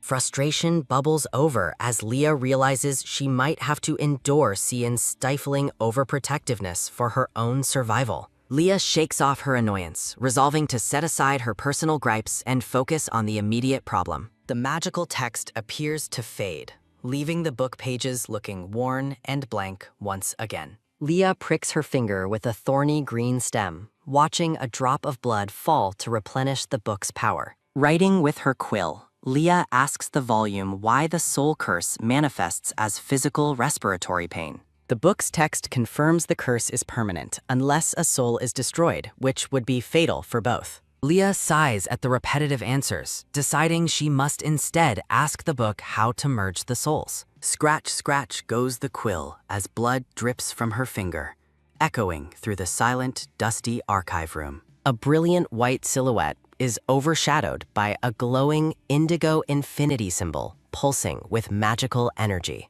Leah blinks in confusion at the book's cryptic instructions involving deep emotion, physical presence, and bodily contact. To her sudden horror, the book's pages become a mess of pixelated blocks, hiding the final crucial details. Chibi Leah frantically shakes the book, shouting in frustration for it to reveal the rest of its secrets. Looking at her snapped thorn, Leah worries that her attendant Rindo will scold her for damaging the herb stems. Leah glances nervously at the sharp scissors on the desk, finding the metal tool far too intimidating for use. Pondering her options, Leah considers biting her own finger to produce the blood needed to fix the book. A cold shiver runs down Leah's spine as a massive, dark silhouette suddenly looms directly behind her. A strong hand reaches out from the shadows with a sudden grab, firmly catching Leah's wrist mid-air. Cyan appears in a cold rage, gripping Leah as he demands to know if she has lost her mind. Looking genuinely bewildered, the black-haired emperor explains he feared she was abducted after finding the fainted priest. Looming over her with a fierce expression, Cyan accuses her of hurting herself just to escape his watchful gaze. Leah stands trapped against a desk in the archive, weakly trying to argue that there are complex reasons for her behavior. The atmosphere grows heavy as the Empress realizes her attempt at secrecy has backfired into a massive misunderstanding. Cyan leans in close, his face filled with suspicion as he asks if she is just making more excuses. Gripping her shoulders, Cyan confronts Leah about why she would faint the priest and flee just to read. Tears well up in Leah's eyes as she realizes she cannot reveal she's reading a forbidden death penalty volume. Cyan peers at the book Leah was reading, genuinely impressed by the depth of its content. The volume remains open to a scandalous chapter titled The Unending Night of the Lady and the Knight. Startled by Cyan's proximity, Leah flails in his arms as she notices the naughty book is still open.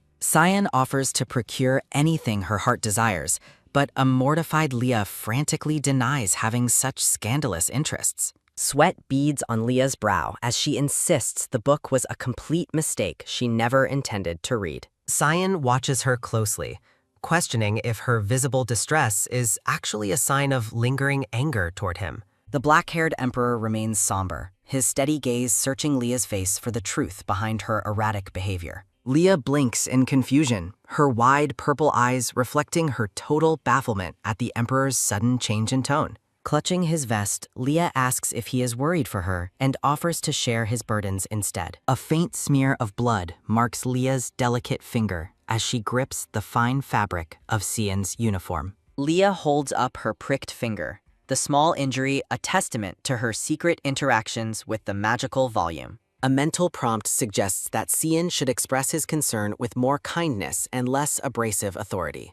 With a nervous smile, Leah explains she didn't self-harm and simply bit her finger out of sheer surprise. Cyan turns his head away, a subtle blush dusting his cheeks as he processes Leah's soft, pleading explanation. The atmosphere softens as Cyan gazes down at Leah, his prior coldness replaced by a moment of quiet connection. Ethereal text posits that emotional rulers lead to ruin, though the sentiment is dismissed as total nonsense. Leah reaches up to pat Cyan's head, leaving the powerful emperor momentarily stunned by her affectionate, informal gesture. Cyan's stern demeanor returns as he catches Leah's wrist, warning her that her escape won't be easily overlooked. Ignoring her protests, Cyan hoists Leah over his shoulder like a heavy sack, much to her vocal indignation. Dangling upside down, Leah desperately points toward the floor, begging Cyan to retrieve her precious red book. Leah beams with joy while clutching the restored book tightly, thanking Cyan for returning her secret prize. As Cyan carries her away, Leah looks back with a confused expression, wondering about the Emperor's hidden motives. A wave of shock washes over the Empress as she recoils, her face turning pale with sudden realization. Leah flails frantically while Cyan carries her, loudly defending her reading habits against his teasing assumptions. A tiny, frustrated Leah demands to be let down, her chibi expression a mess of embarrassment and annoyance. The high priest reappears, sweating and trembling, as he apologizes for fainting during the sacred blessing ritual. Seated elegantly, Leah graciously accepts the priest's apology, while Cyan stands nearby watching the exchange with interest. Determined to make amends, the priest prepares to restart the blessing, while Cyan urges him to finish quickly. Panic surges through Leah as she fears the blessing will fail and reveal her forbidden dabbling in alchemy. Golden light suddenly envelops the Empress, signaling that the priest's magic is finally taking hold of her soul. With eyes closed and hands clasped, the high priest pours his divine energy into the successful blessing ceremony. Leah laughs off the earlier failure, attributing the current success to the priest having finally gotten some much-needed rest. The priest looks utterly bewildered, admitting he has no memory of the events occurring right before he fainted. Leah watches him with narrowed eyes, wondering if he has truly forgotten their dangerous conversation about souls and alchemy. Relieved, Leah rests her head on her hand while the priest bows and vows to work harder to serve her. Cyan lifts Leah's confinement, but threatens to lock her up again if she continues to be reckless. Pointing her bandaged finger, Leah argues that Cyan should also receive regular treatment to keep things fair. Cyan is left speechless by the absurdity of Leah's logic, his face surrounded by floating question marks of confusion. Pouting amidst a sea of cute bunnies, Leah insists that Cyan's healthy appearance might hide a secret ailment. Leah shouts in bed, demanding that Cyan handle the outrageous pregnancy rumors she heard from her attendant, Eloise. Leah envisions herself crushed by rocks representing the many scandalous labels the public has placed upon her. Cyan dismisses her concerns as bothersome, leaving the Empress to worry about her crumbling reputation. Leah hides her magical book under the pillow and threatens to keep the Emperor awake until he helps her. Cyan stoically endures her flailing tantrum, calmly stating that he is keeping a close watch on her behavior. Leah asks if Cyan has seen her sheet music, which seems to have vanished from the room's table. Feeling a pang of guilt, Leah sighs deeply as she contemplates the loss of the potentially important documents. Cyan gently tucks the covers around Leah, advising her to forget about trivial matters and get some rest. Settling into sleep, Leah resolves to send a gift to Eloise to smooth over the awkwardness of the rumors. Safe in bed, Leah reflects on the book's warning that her soul has not yet fully merged with Cyan's. The blonde man contemplates the book's cryptic requirements for the soul ritual: deep emotion, physical presence, and contact. The narration suggests that the Emperor's intense emotions could be influencing the magical connection between their two souls. Leah looks up at Cyan with a warm smile, while he gazes back at her with a much softer expression. Leah notes that continuing their current lifestyle should theoretically prevent any further physical pain from the lingering soul sorcery. She expresses hope that regular emotional exchange with the Emperor will keep the curse's symptoms from resurfacing in the future. Rin questions why the High Priest lost his recent memories, suggesting the man may have truly forgotten everything upon fainting. A bead of sweat rolls down Leah's face as she nervously contemplates the hidden risks of their secret magical activities. Leah reflects on how the volume uniquely responds only to her blood, which significantly decreases the risk of being exposed. Though the scandalous red book is quite embarrassing,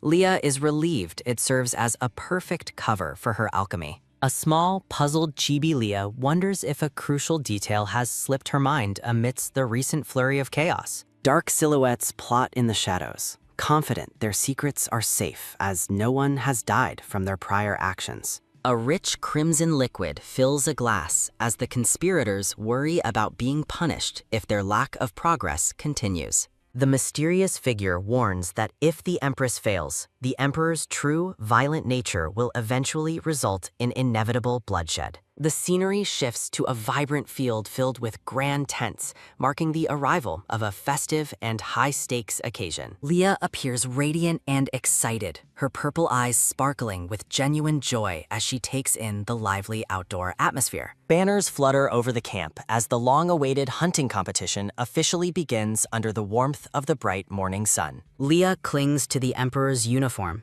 successfully arguing that staying by Cyan's side is the safest option for her. Leah wears a triumphant and slightly smug expression, satisfied that she persuaded the overprotective Emperor to let her join him. Leah teasingly asks Cyan if he's glad she came, while the armored Emperor maintains his usual stoic and silent presence. Leah playfully describes herself as a simple pacifist while leaning affectionately against the Emperor's sturdy, metal-clad shoulder armor. The Emperor asks if she reviewed the participant list, prompting Leah to respond with a quick and slightly nervous affirmation. Leah internally admits she was too distracted by her own physical distress to properly review the identities of the competition's attendees. A brown-haired man in a teal uniform approaches the couple, greeting the royal pair and catching Leah completely off guard. The newcomer introduces himself as Cedric Sylvester, the handsome and well-dressed heir to a powerful and wealthy neighboring duchy. Sion notes Leah's sudden change in mood, his voice tinged with a distinct hint of suspicion at her visible reaction. The narration reveals a shocking secret. Cedric was once Leah's officially arranged betrothed before either of them were born. Sion looms possessively over Leah with a cold gaze as she stares back at her former betrothed in stunned disbelief. Utterly baffled, Leah's mind fills with question marks as she tries to process the unexpected and awkward arrival of her past. Leah stares at Cedric from behind the Emperor, struggling to reconcile the man before her with the engagement she forgot.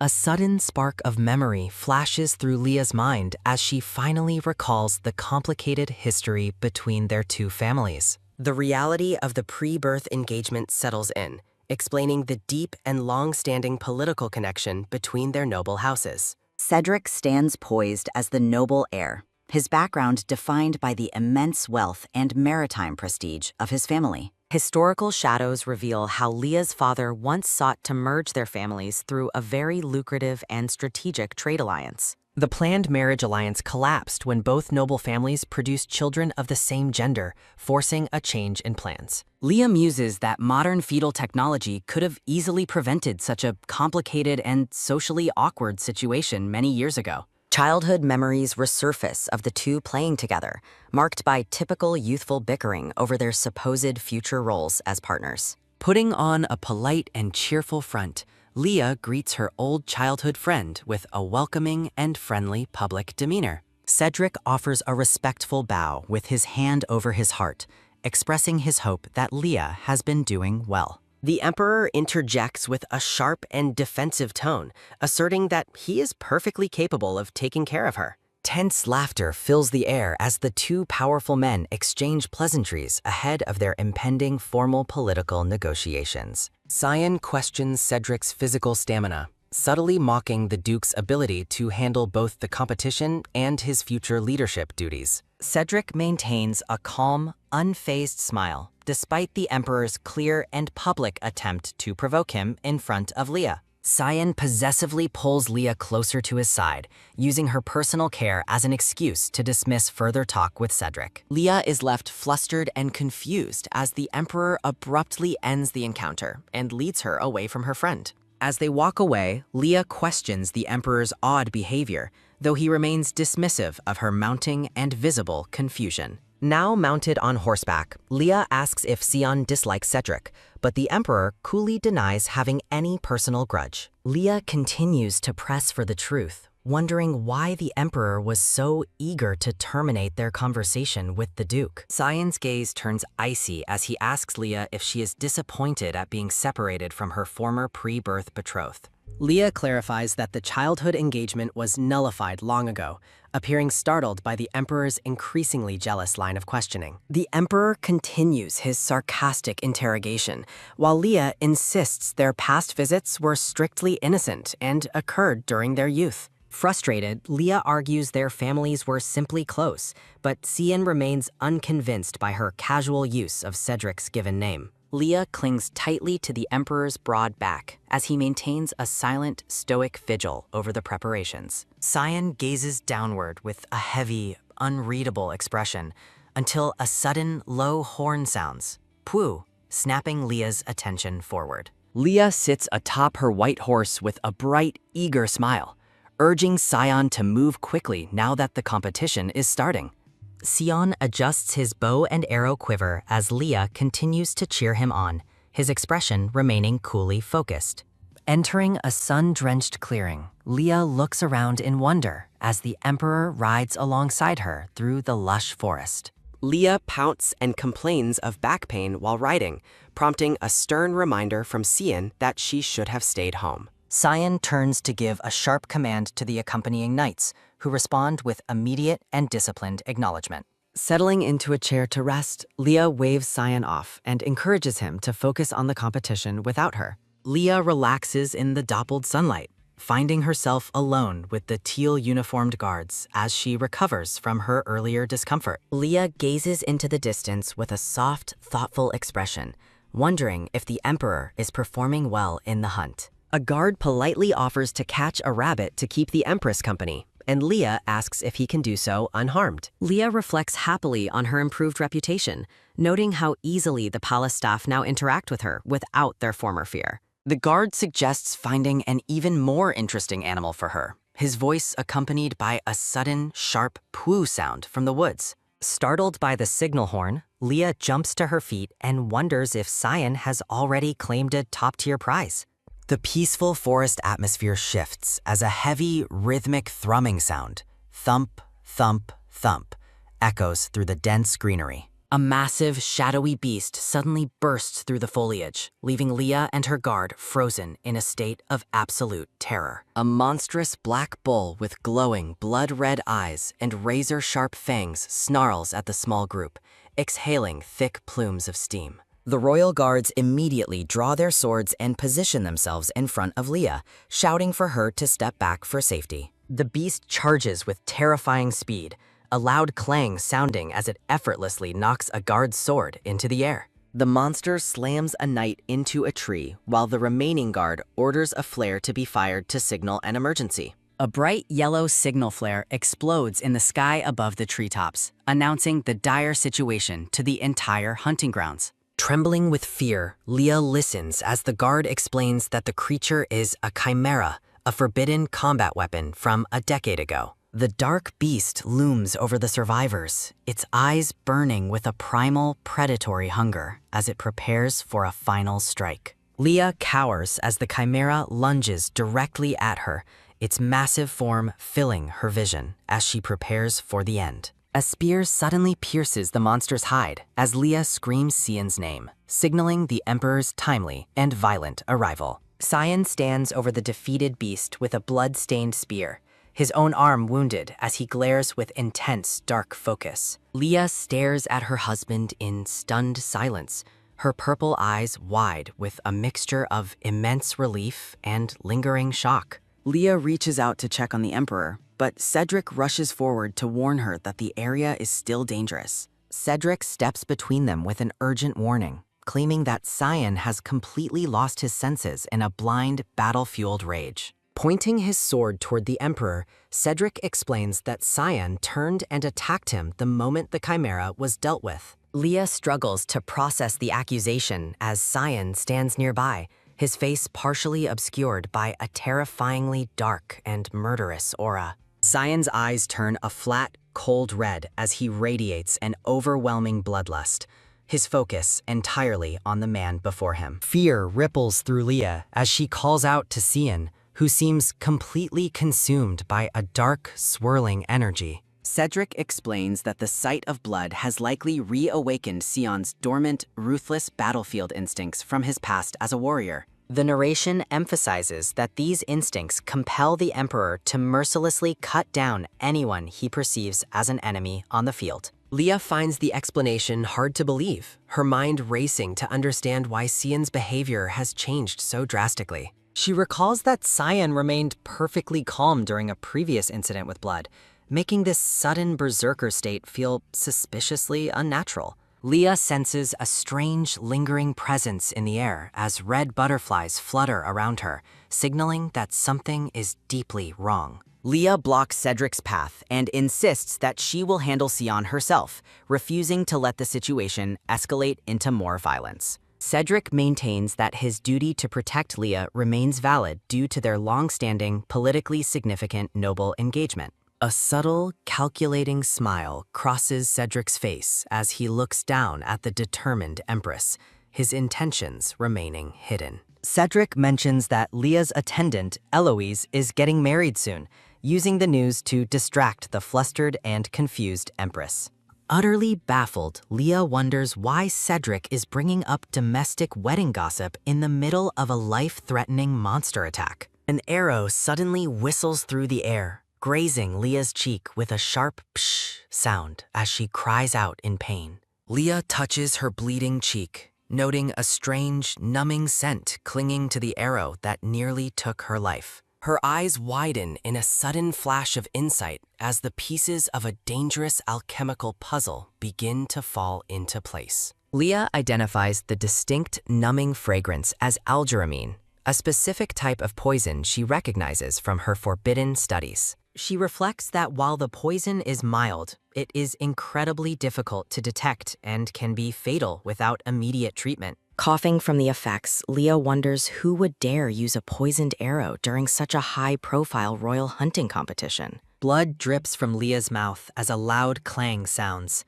Cyan has suddenly lunged at Cedric, who barely blocks the Emperor's strike. Leah realizes a strange, familiar scent of algeramine poison clings to Cedric, her purple eyes wide with suspicion. Leah wonders why Cedric smells of the deadly toxins despite appearing perfectly calm and unharmed in the bright forest. Cyan lunges at Cedric with his spear, a heavy metal clang sounding as the Duke barely parries the blow. Cedric struggles against the Emperor's overwhelming strength, letting out an ugh as the force of the strike pushes him back. Leah gazes at Cyan's shadowed face, a sudden huff escaping as his heavy, ragged breathing fills the tense air. Leah concludes that someone manipulated the Emperor into this mindless state, causing him to lose his sense of control. Fury burns in Leah's eyes as she vows never to forgive whoever ruined all the hard work she's done. Memories of the balanced meals and rest she provided flash by, fueling her determination to stop the current chaos. A spark of realization strikes Leah as she frantically searches for a way to calm her rampaging husband's mind. She recalls the soul-binding method from a red book, involving an intimate physical touch to anchor a drifting soul. Determined, Leah watches the two men continue their violent struggle against the backdrop of the lush, green hunting grounds. Leah shouts for everyone to move aside, charging toward Cyan as the surrounding knights react with shock and confusion. Her boot strikes the ground with a quick tap sounding as she propels herself directly toward the dark-armored Emperor. Leah suddenly pulls Cyan into a deep kiss, her silver braid flowing as she attempts the forbidden binding ritual. The clearing falls into a stunned silence as Leah holds the Emperor close beneath the canopy of sunlit trees. Cyan's red eyes widen in total shock, his focus fracturing as Leah inwardly panics at her own bold, impulsive actions. Her heart races as she realizes how suddenly everything is happening, her gloved hands trembling as she clings to him. A guard on a rearing horse shouts in disbelief as the Emperor's bloodthirsty aura finally begins to dissipate. Leah realizes that if this continues, her reputation could be ruined, her face flushing with a sudden, intense embarrassment. She clenches her white-gloved hands with a sharp snap sounding, her mind racing to find a way to handle the aftermath. Horrified, Leah imagines rumors spreading across the continent that she is a freak for kissing him mid-battle. A sudden low poosh of steam escapes Cyan's head as the dark energy finally leaves his exhausted, limp body. With a heavy thud, the Emperor collapses into the dirt, leaving a flustered Leah standing alone in the clearing. Leah screams in frustration, wondering why Cyan gets to faint when she is the one who has to clean up. Robert and the other knights stare in stunned silence, their jaws dropped at the Empress's bold and unexpected intervention. Robert reports that the Emperor only suffered minor injuries and has simply fainted from the intense physical ordeal. Leah forces a strained smile, insisting she is fine, even though her internal mental state is completely shattered. Looking down at her sleeping husband, Leah feels relief that his outburst stopped, yet remains haunted by the cause. Leah turns to Captain Robert, demanding to know every detail of what occurred during the hunt before she arrived. Flashback. Cyan stands focused with his bow while hunting in the woods alongside the brown-haired Crown Prince Sylvester. Flashback. The massive, red-eyed black bull chimera roars, looming over the knights during the terrifying surprise monster attack. Flashback. Cedric draws his bow as the narrator explains he was also caught in the chaotic battle's aftermath. Flashback. An arrow ricochets off a tree and grazes Cian's arm, causing a sudden, sharp bleed. Robert explains that Cian's past war trauma makes him extremely sensitive to the sight of his own blood. Leah stares at the shallow cut on Cian's arm, her eyes narrowed as she notices a discrepancy in the story. Flashback. Leah recalls seeing Cedric brandishing a sword with a similar suspicious wound on his own forearm earlier. Leah confronts Cedric, questioning why he claimed earlier that the Emperor attacked him immediately after being injured. Realization dawns on Leah that someone is lying, her gaze turning icy as she stares at the sweating Duke. Leah presses the brown-haired man further, demanding to know why his previous account contradicts the captain's new report. Cedric offers a nervous smile, dismissively claiming that he must have simply misspoken during the confusing and terrifying chaos. Leah's expression shifts to one of shock as Cedric suddenly reaches out toward her face with his hand. She wonders if the Duke is merely pretending to be concerned while trying to manipulate her own memories. Leah reveals that the arrow that struck her was poisoned, her face cast in a dark and serious shadow. She describes the burning sensation of the algeramine poison, catching Cedric off guard with her deep alchemical knowledge. Cedric frantically orders the commander to take Leah to a physician, but she sharply cuts him off with a refusal. Leah explains she has been on a strict health regimen under Cian's care, including daily detoxifying medicine. Leah asserts that such a small amount of poison would never cause her to lose her mind so suddenly. A bead of sweat rolls down Cedric's cheek as he quickly backtracks, agreeing that he must have simply misspoken. Cedric attempts to regain the upper hand, pointing out that the Emperor aimed his sword at an innocent person. Leah grabs Cedric's arm with a firm grip, correcting his wording.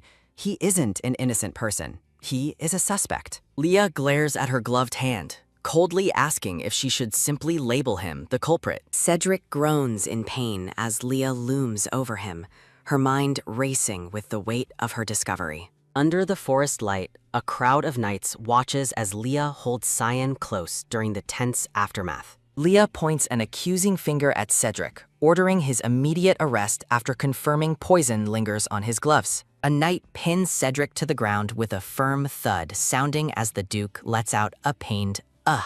Leah ignores Cedric's frantic pleas for an explanation, noting that the scent of alcetamine has betrayed his lies. Turning her back on the traitor, Leah coldly commands the guards to take him away without another word. Leah seeks a moment of quiet, her expression hardening despite the small, bloody cut marking her pale cheek.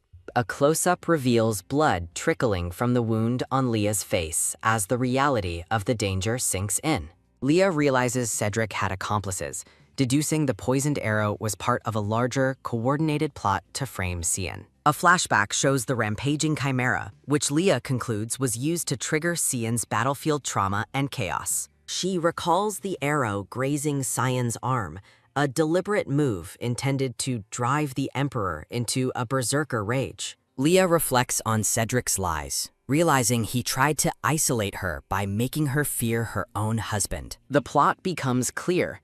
Had Leah died from the arrow, they would have blamed Cian's mindless, blood-fueled fury. Leah considers the soul-binding ritual's activation a desperate magical anchor used to save Cian's drifting, fractured mind. An image of a screaming, enraged Cian emphasizes Leah's fear that he might have been lost forever to madness. Determined to help him heal, Leah vows to uncover the root cause of Cian's violent reaction to blood. Memories of past trauma haunt Leah's thoughts, confirming that Cian genuinely loathes the slaughter he is forced into. Leah finds the connection between blood and Cian's aggression suspicious, suspecting a deeper psychological or magical trauma response. The sun shines through the green forest canopy, signaling a transition as the chaotic hunting tournament finally ends. Captain Robert reports the tournament's abrupt conclusion, preparing to escort the royal couple back for urgent medical treatment. Leah suddenly falters, letting out a faint "ah" as her vision swims and the knights call out in concern. Her strength fails with a sudden thud sounding, Leah collapsing into Robert's arms as he shouts for Her Majesty. Pale and sweating, Leah realizes the double exposure to poison has finally overwhelmed her body's ability to detoxify. Commands to depart immediately echo as Leah's consciousness fades, the bright sky blurring into a dark, silent void. Inside the carriage, Cyan and Leah sit side by side in a heavy, unconscious silence during the journey home. As Cyan sleeps peacefully, the narration expresses relief that he escaped the ordeal without any lasting physical harm. Cyan's eyes slowly flutter open, the Emperor returning to his senses only after the immediate crisis has passed. Leah gazes at him with tired, purple eyes, her internal thoughts comparing her husband to a troublesome Black Panther. Cyan leans over Leah's bed, his voice cracking with desperation as he calls out her name and concern. Leah remains deeply asleep, her pale face serene as she recovers from the lingering effects of the deadly toxins. A physician and an attendant watch over the Empress, ensuring she receives the constant care needed for her recovery. Frustration boils over as Cyan clutches his head, cursing the situation and his own inability to protect her. Cyan grabs the attendant with a sharp tug, demanding confirmation that the poison in Leah's system was neutralized. Fury burns in Cyan's eyes as he looms over the sweating man, his protective instincts pushed to the limit. The attendant reports a match between the poison on Cedric's gloves and the arrow, confirming the Duke's treason. Cyan's anger turns murderous as he reflects on Cedric's audacity in harming the Empress under his own watch. Turning away, the Emperor issues a stern command to ensure the Empress faces no further harm or discomfort. A dark shadow falls over Cyan's face as he clenches his teeth, his mind set on a cold revenge. Cyan descends into the castle's dark dungeon, disgusted with himself for fainting while Leah was forced to act. Cedric sits bound and defeated in an interrogation chair as Cyan's tall, menacing shadow looms over his prisoner. Radiating a dark purple aura, Cyan orders the guards to hunt down every single person involved in the conspiracy. Cyan demands to know Cedric's true objective, the nearby blood-stained bucket hinting at the brutal interrogation to follow. The Emperor vows to shield Leah from the wretched violence of the cleanup, keeping the bloody details hidden.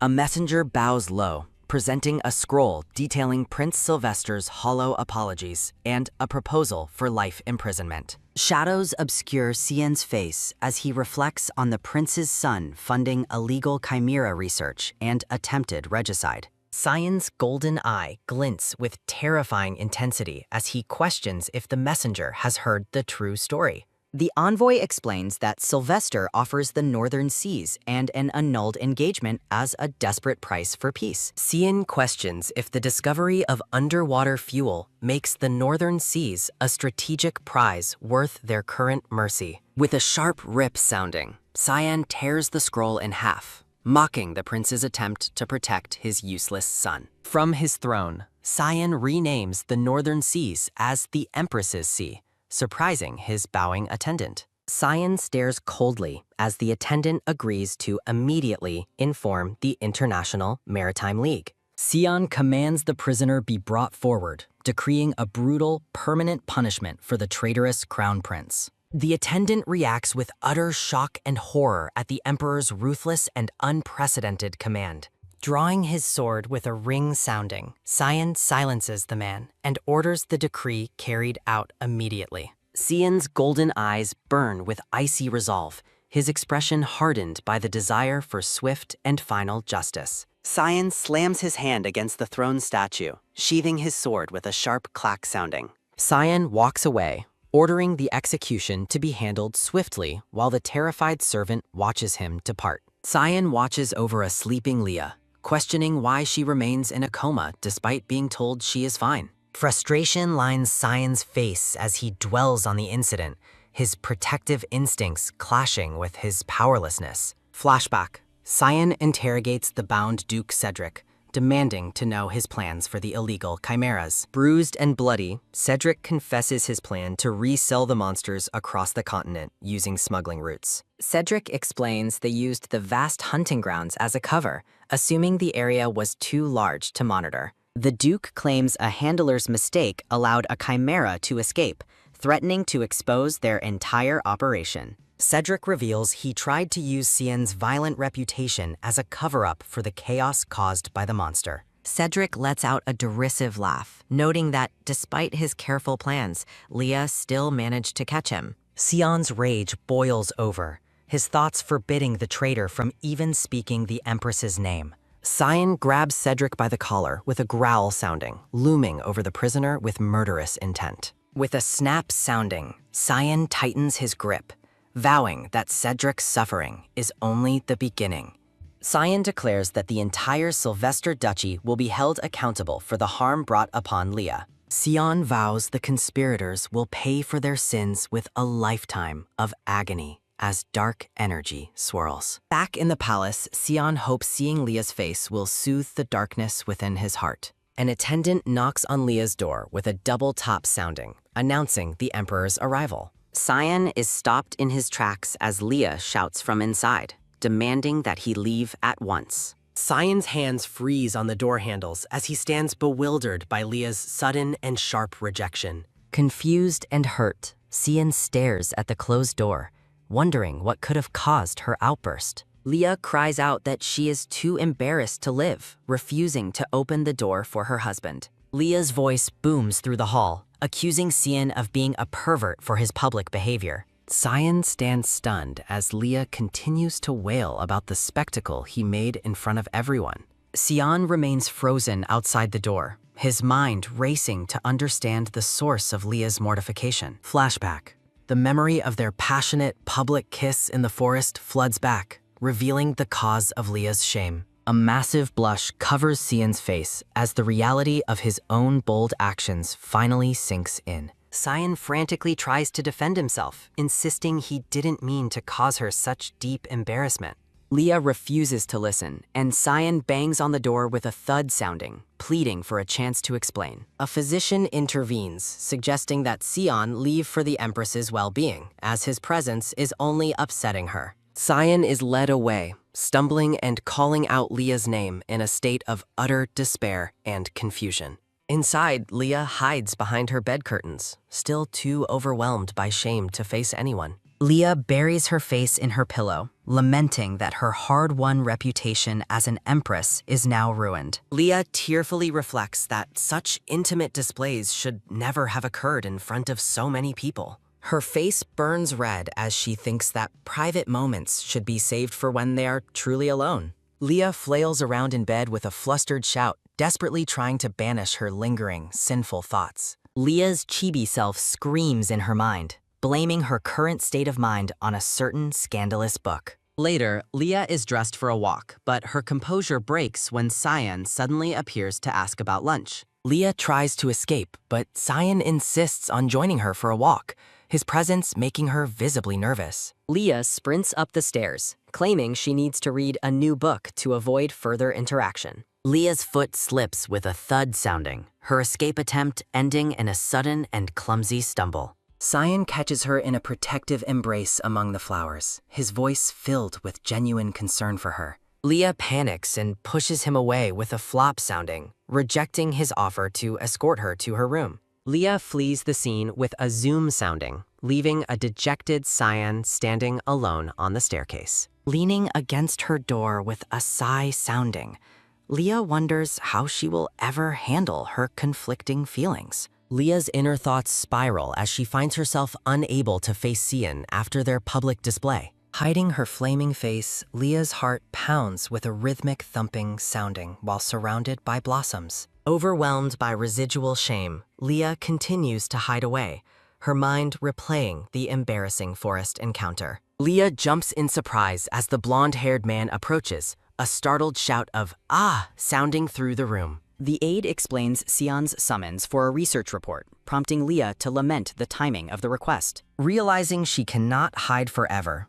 Leah listens as the aide questions her reasons for avoiding the Emperor. Frustration boils over as Leah asks the aide if he could remain calm after such a public spectacle. The two trade sharp barbs about their past reputations, with Leah defending her honor against his shameless accusations. Indignation flares as Leah reacts to the aide's admission that he expected more composure from Her Majesty. A heavy silence falls as Leah glares, her embarrassment deepening at the aide's honest assessment of her character. Memories of the court's gossiping ladies flood Leah's mind, their romantic assumptions causing her to scream in frustration. Leah aggressively grabs the aide's collar, shaking him as he questions why a loving marriage is so terrible. The aide struggles as he urges the Empress to stop denying her true feelings and finally accept reality. With a fiery background, Leah shouts her denial while the terrified aide attempts to back away from her. The aide reminds her of the upcoming formal commemoration, signaling that a public appearance with Xian is unavoidable. Leah dreads the event, worrying about the inevitable rumors and how she will manage to face her husband. Despair settles in as Leah realizes her plans for a quiet divorce have been ruined by the exaggerated rumors. Both Leah and the aide look exhausted by the drama, the weight of the situation visible on their faces. The blonde-haired man internally groans, wishing to be excluded from the complicated details of his boss's love life. Later, Xian stands in his formal uniform, offering a sincere apology for his past mistakes and behavior. Dressed for the event, Leah questions the specific reason for his apology, her voice filled with lingering tension. Xian admits he feels guilty for his lack of memory, but Leah insists an insincere apology is unnecessary. Leah covers her face, accusing Xian of worsening her embarrassment by continuously bringing up the uncomfortable topic. A grainy flashback depicts the moment Xian Leah demands to know if Xian would feel differently, while he watches her with a calm, stoic intensity. A surge of internal panic hits Leah as she reflects on the fact that it was her first kiss. Blushing furiously, Leah looks away, her quiet turmoil contrasting with the grand, formal atmosphere of the palace. A grand entrance sounds with a fanfare sounding as the scene shifts to the balcony overlooking the empire. Xian's hand moves with a soft clicking sounding as he suggests they agree to maintain their professional boundaries. Xian pulls Leah into a close embrace, whispering that she should take her revenge for the shame he caused. Leah looks up in shock as Xian offers her a chance to get even for her deep resentment. From the balcony, the couple appears intimately close, prompting a massive roar of cheering sounding from the crowd. Leah panics as her heart begins to thud sounding, confused by Xian's sudden and bold suggestion for revenge. Xian places her hand against his face with a soft tapping sounding, offering himself as a target for her. Leah realizes Xian is seriously telling her to hit him in front of the entire watching empire. Leah's mind races, questioning if he truly intends to humiliate himself publicly just to soothe her feelings. Xian waits with a solemn, golden gaze, prepared to endure any public disgrace for the sake of her comfort. Leah stares at him in disbelief, wondering what kind of man would go to such lengths for her. A mischievous smile touches Leah's lips as she questions if Xian truly believes a slap is enough penance. Xian's expression remains stoic, though his brow twitches slightly as he anticipates the Empress's next move. Instead of a slap, Leah playfully strokes Xian's head, making him look surprisingly submissive to the cheering crowd. The people laugh and cheer, finding the Emperor's willingness to be tamed by his Empress utterly charming. Xian looks at her with a soft, questioning expression, checking to see if his plan successfully improved her mood. Radiating joy, Leah beams at him with a bright smile, her previous embarrassment finally replaced by genuine happiness. The royal couple waves to their loyal subjects, their united presence on the balcony a symbol of national strength. Transitioning to later, an attendant informs Her Majesty that her presence is requested at the upcoming tea party. Leah greets a silver-haired noblewoman named Eloise, who bows respectfully as the Empress enters the garden. Standing among the flowers, Leah asks after the lady's well-being, maintaining her graceful and poised imperial persona. Eloise expresses her deep relief at avoiding a marriage with the traitorous Duke Cedric after his crimes. Leah watches Eloise depart, her thoughts filled with confusion regarding the lady's previous attachment to the Duke. Leah reflects with relief that her relationship with Eloise has remained comfortable despite their shared family ties. Eloise encourages Leah to find better romantic prospects, while Leah reveals she has already found someone of interest. The scene shifts to the bright palace gardens as Leah curiously asks for the identity of this mysterious person. Eloise excitedly names the Duchess of Shire, leaving Leah completely stunned by the unexpected and scandalous revelation. Leah's mind reels as she recalls the Duchess is a married princess, wondering if she has entered an alternate reality. Eloise gushes with affection, while Leah struggles to maintain her composure in the face of such a bizarre crush. Seizing the opportunity, Eloise asks for Leah's help to bypass strict seating ranks and get closer to her idol.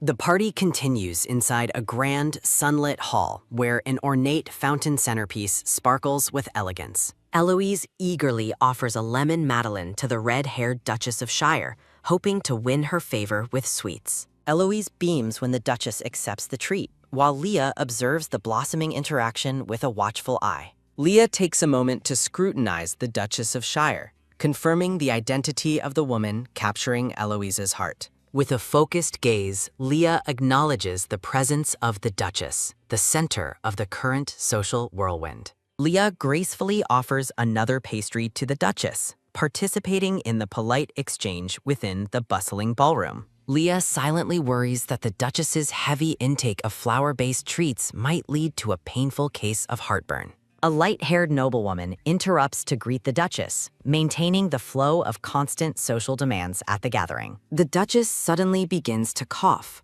prompting a concerned Leah to ask if the noblewoman is feeling all right. Distress fills the air as the Duchess continues to choke, drawing the worried attention of everyone seated at the table. Leah quickly produces a vial of medicine she's been carrying, offering it as an immediate remedy for the Duchess's discomfort. The surrounding ladies, including Lady Appenzeller, praise Leah's thoughtfulness, noting the high effectiveness of the offered medicine. The red-haired Duchess expresses her deep gratitude for the collective concern while clutching the small medicinal bottle to her chest. Leah feels relieved that Eloise had help, then decides it is time to steer the conversation toward more significant matters. Leah charms the group by expressing her delight in their company and her desire for even larger future gatherings. A blonde noblewoman enthusiastically suggests hosting a grand tea party at the breathtaking imperial villa to expand their social circle. The idea is met with a chorus of excitement as the ladies eagerly anticipate an invitation to the prestigious location. Leah's eyes narrow with calculation,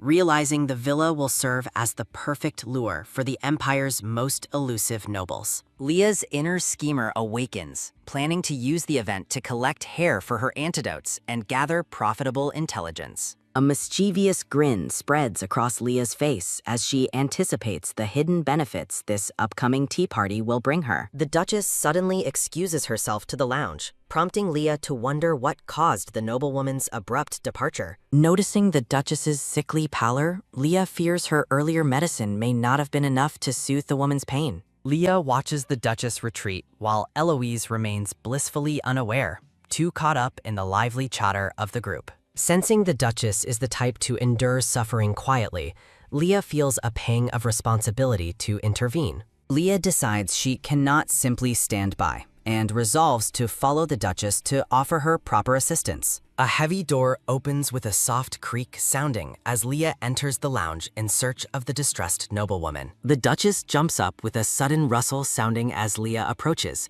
inquiring if her stomach discomfort has worsened. Leah offers to summon a physician, but the stubborn Duchess insists she only needs a brief moment of rest. With a knowing smile, Leah proposes a specialized family method that she promises will provide instant and total relief. An attendant whispers confirmation to Leah, while the Duchess watches with a mixture of confusion and mounting apprehension. Leah brandishes a sharp needle with a bright sheen sounding, terrifying the Duchess even as Leah insists the tool is sterilized. Leah urges the Duchess to trust her expertise, ignoring the woman's visible panic as she prepares the unusual remedy. Leah explains that despite any lack of formal medical basis, this traditional technique is the ultimate cure for heartburn. With a quick swish sounding, Leah pricks the Duchess's finger to release the stagnant energy causing her physical distress. The Duchess is shocked by the blood, but she sprints away with a dash sounding,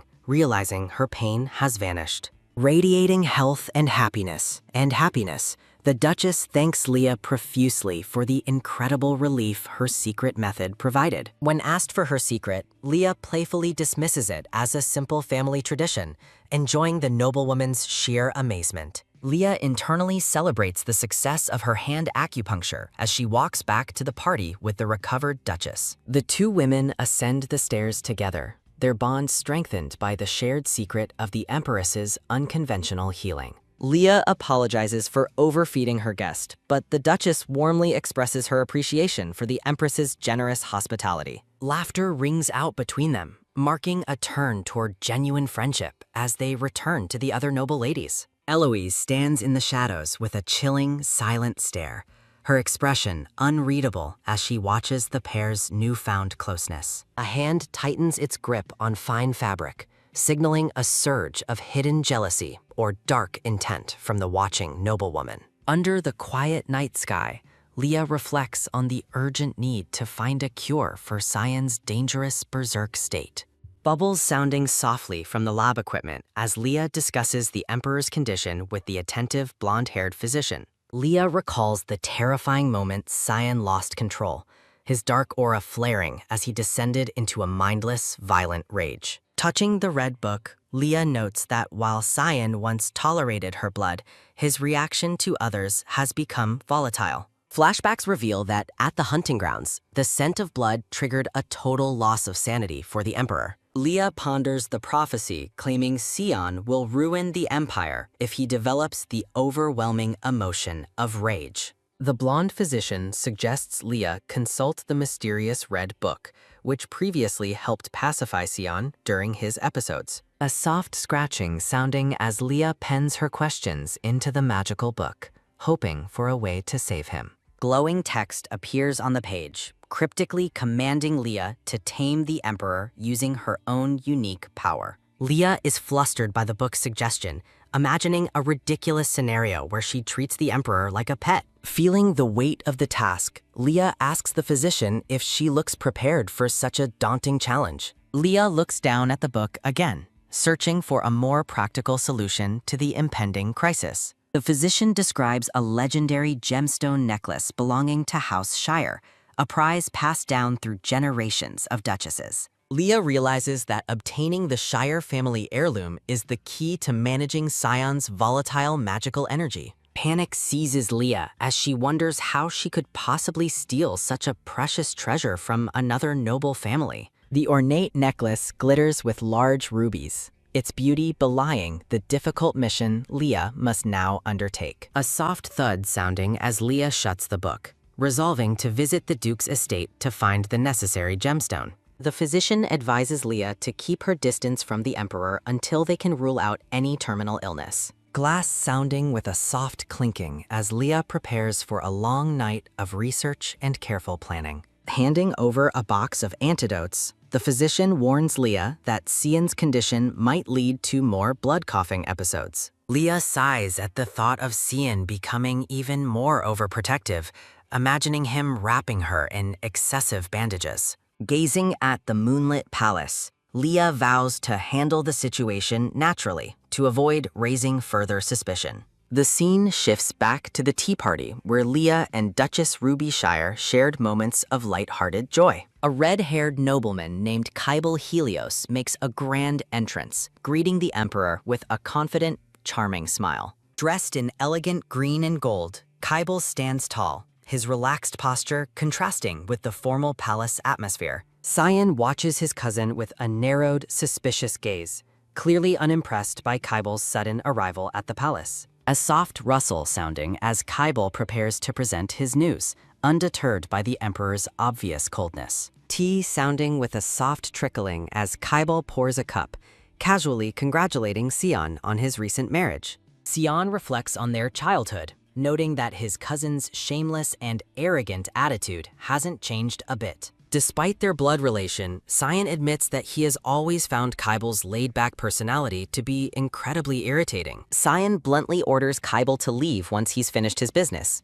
uninterested in making small talk. Kybal mentions his sister Ruby, hoping she can use the tea party to build a closer bond with the Empress. Cyan's eyes flash with warning, telling Kybal to stop trying to gain political favor through his sister's friendships. With a teasing grin, Kybal suggests that if Leah doesn't like Ruby, he's happy to be her friend instead. Cyan's jaw tightens as Kybal continues to push his buttons, reveling in the Emperor's growing frustration. Cyan firmly declares that the Empress doesn't need any new friends, especially not someone as troublesome as Kybal. Kybal laughs, noting that Cyan's defensiveness only confirms the rumors of his doting, newlywed behavior toward the Empress. A heavy silence fills the room as Cyan glares at his cousin, the tension between them reaching a breaking point. Kybal playfully questions if the rumors are true, while a stern Cyan tells him to mind his own business. A thud sounding as the door opens,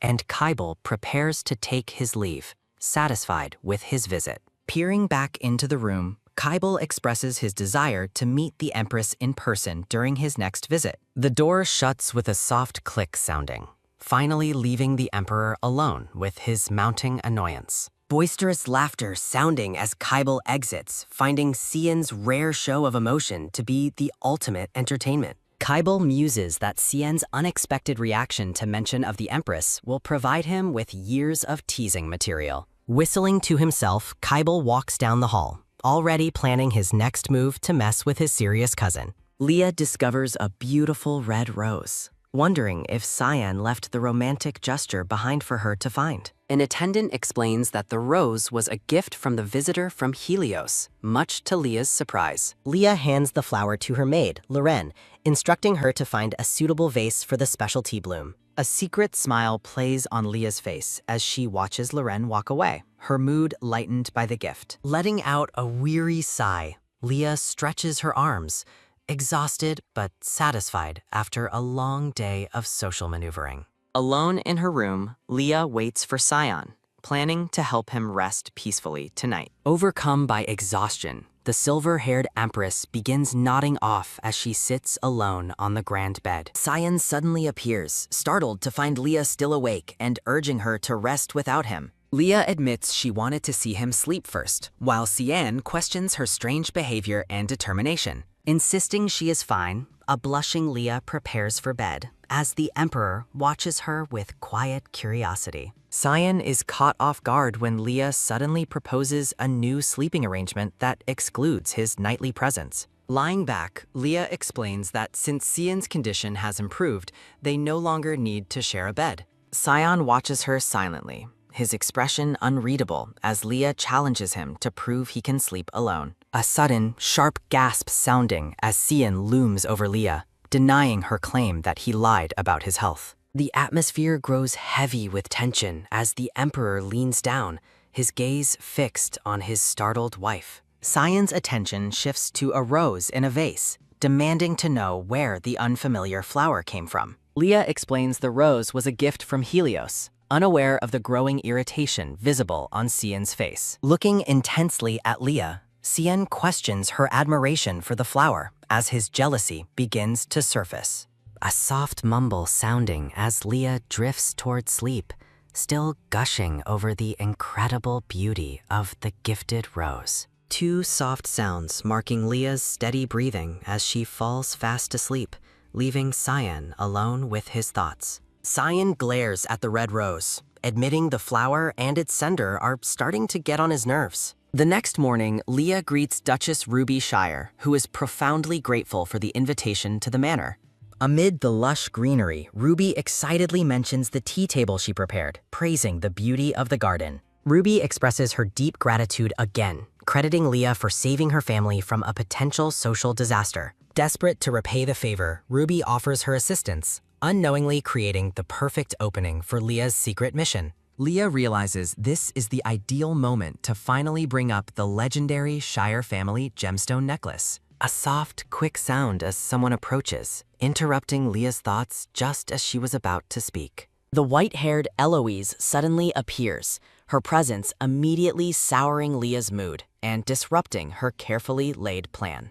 Internally groaning, Leah wonders why the troublesome woman chose this exact moment to join their private conversation. A light-hearted laugh sounding as Ruby welcomes Eloise, while Leah struggles to maintain her polite composure. Leah realizes the situation has become awkward, making it impossible to ask Ruby about the precious family heirloom. Frustrated by the interruption, Leah resolves to wait for a private moment when she and Ruby are alone. The grand garden stands ready for a refined gathering, though the atmosphere remains thick with Leah's hidden agenda. A sharp clatter sounding as tea spills across the white cloth, following Leah's pointed question about a Helios gift. Eloise panics over the mess, but a calm Ruby dismisses the accident as a minor and unimportant spill. Leah kindly reassures the flustered Eloise, suggesting that a simple change of clothes will fix the problem. Ruby invites Leah inside to borrow a dress, providing the perfect private opportunity Leah was hoping for. With a bright smile, Leah accepts the offer,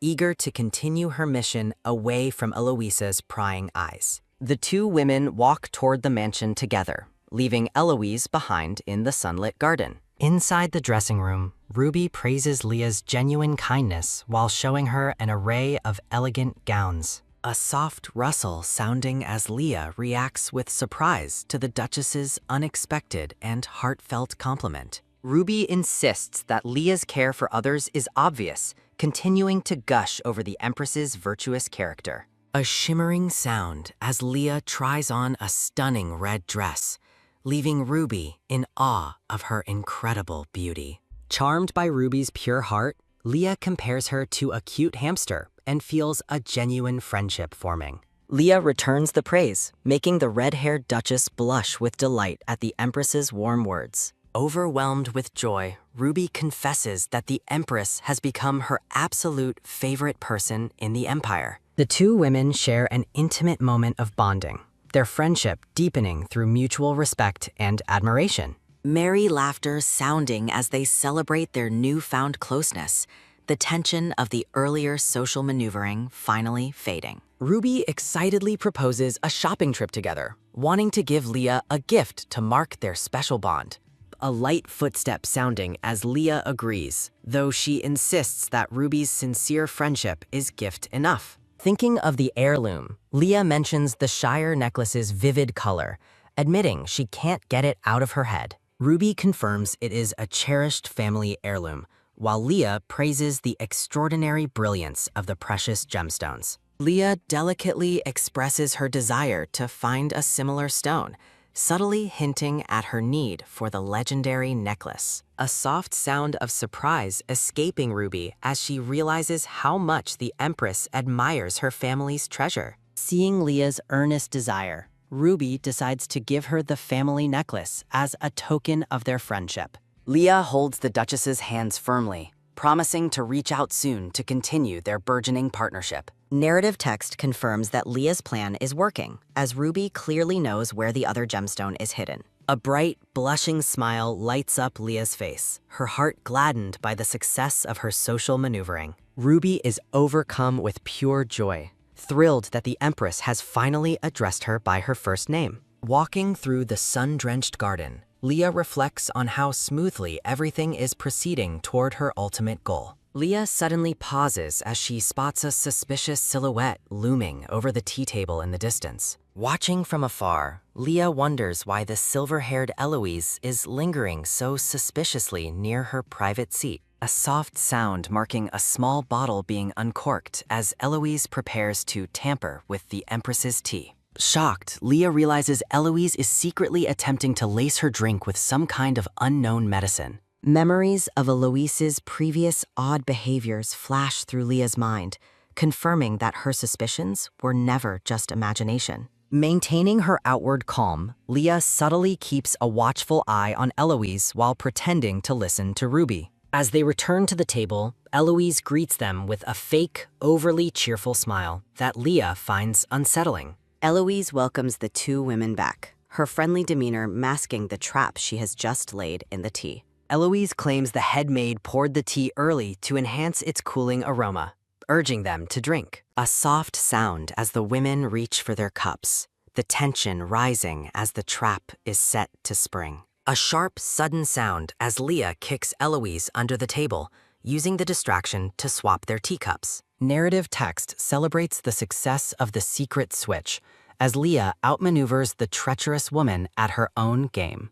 A flustered Leah apologizes for the accident while Eloise winces, thinking a bug might have bitten her foot. Hiding a smug grin, Leah muses that she would never be foolish enough to consume an unknown substance. Eloise takes a long, satisfied sip of the swapped tea, completely unaware that she is drinking her own medicine. With a pleasant smile, Leah enjoys her safe tea, finding the flavor truly delightful after her quick-thinking victory. A clock looms in Eloise's mind as she counts down the seconds for the medicine's effects to finally begin. A sudden, sharp sound of shock escaping Eloise as her face pales and her stomach begins to churn violently. Struggling to keep a straight face, a visibly unwell Eloise tells the others she's feeling a bit queasy. Ruby grows frantic with worry over possible indigestion, but a sweating Eloise insists that she is perfectly fine. Snapping with sudden intensity, Eloise declares she is fine before the internal pressure becomes too much to bear. A rhythmic thumping sounding as Eloise hitches up her skirts and sprints away toward the manor in total desperation. Ruby is left bewildered and guilt-ridden, wondering if something was wrong with the refreshments she had carefully prepared. Turning to the head maid, a concerned Ruby asks where Eloise fled in such a sudden, frantic hurry. Exhaustion washes over Ruby as she reflects on the day's strange events, while Leah watches her with quiet amusement. Leah realizes Eloise attempted to dose her with a laxative, wondering what petty motivation sparked such a move. Looking at the empty chair, Leah remains silent, her mind already moving past the minor distraction of Eloise's scheme. As the sun sets, Leah decides to head back to the palace, feeling satisfied with the day's progress. Ruby expresses her deep gratitude for the Empress's kindness, escorting her to the grand royal carriage at sunset. Leah offers a warm, radiant smile to her new friend, truly touched by the Duchess's sincere and open heart. With a cheerful exclamation, Ruby agrees that friends should always be able to lean on one another for support. Leah suggests they use their first names when alone together, a proposal that leaves the Duchess absolutely starstruck. Overwhelmed by the intimate gesture, Ruby stammers out Leah's name while reacting with adorable, cartoonish joy. Merry laughter sounding as they solidify their bond, leaving Ruby squealing with delight at their newfound, informal friendship. A rhythmic clacking sounding as Kybal Helios approaches the carriage, greeting his sister with a confident, knowing smile. Ruby introduces her brother, while Leah notes the striking family resemblance between the two vibrant, red-haired siblings. A shower of flowers appearing as Kybal kisses Leah's hand, his grand entrance radiating his usual effortless charm. Leah politely acknowledges the prince, though Kybal insists she use his first name to match her friendship with Ruby. With a playful glint in his eyes, Kybal asks if the Empress enjoyed the flowers he sent yesterday. Kybal explains the roses are a specialty of his house,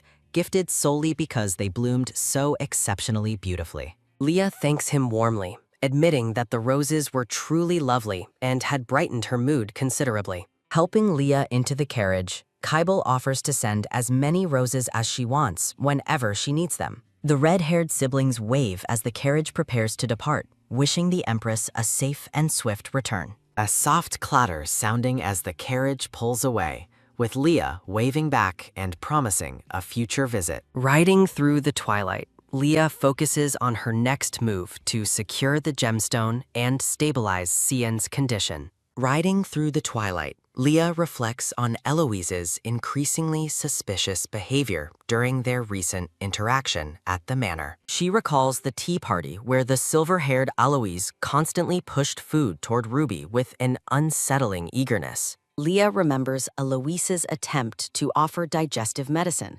sensing the move was far from a gesture of kindness. Suspecting Eloise tried to dose her with a laxative, Leah wonders if jealousy over Ruby sparked the petty act. A weary sigh sounding as Leah leans back, feeling the weight of the social games played in the garden. Though a simple prank would be a relief, Leah can't shake the feeling that Eloise has a bigger agenda. A rhythmic clattering sounding as the carriage passes through the palace gates under a burning, orange-tinted sunset sky. Back inside, Leah's attention is captured by a beautiful bowl of vibrant yellow flowers sitting on the table. Startled, Leah looks toward the black-haired Cyan and asks where the unexpected and beautiful floral arrangement came from. Leah realizes that Cyan has never provided a centerpiece for their meals before, marking a significant change. With a blush, Leah asks if the blooms are edible, prompting a look of utter confusion from her husband. Cyan stares at Leah in disbelief, his fork frozen mid-air as he processes her bizarre and humorous question. Leah explains her logic, assuming the new addition to the dining table was meant to be a snack. Dismissing the idea, Cyan suggests she take the fine flowers to her room instead of trying to eat them. Delighted by his delicate side, a blushing Leah thanks Cyan for the thoughtful and exceptionally beautiful gift. Noting Cyan's subtle look of pride, Leah feels a sudden, mischievous urge to tease the stoic emperor.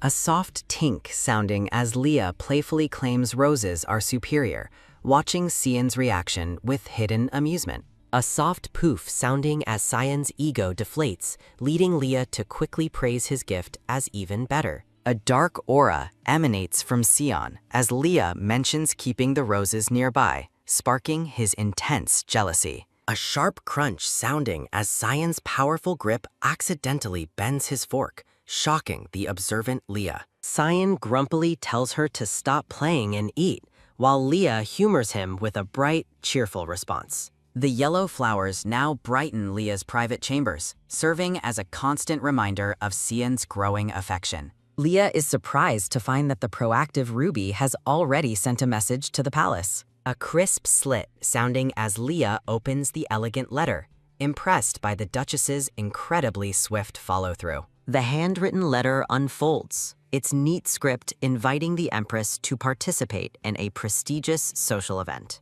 Leah realizes the message concerns an upcoming noblewomen's gathering, presenting a golden opportunity for her mission. She ponders if other legendary gemstones are already held as heirlooms by the Empire's elite families. Looking at the silhouettes of high society's leaders, Leah knows she must charm these powerful women. Narrative text identifies these women as the true powerhouses holding the crucial investment information Leah desperately needs. A soft scratch sounding as Leah writes her response, determined to discover the locations of the missing gemstones. Lost in thought, Leah prepares her strategy for the gathering, knowing her fashion choice will be critical. Considering a golden gown, Leah worries about appearing too desperate for jewels and prestige among her peers. Dismissing a somber black dress, she fears appearing unapproachable and strives for a look that is just right. A maid enters the room as Leah calls for assistance, ready to prepare for the high-stakes social battle. With newfound fire in her eyes,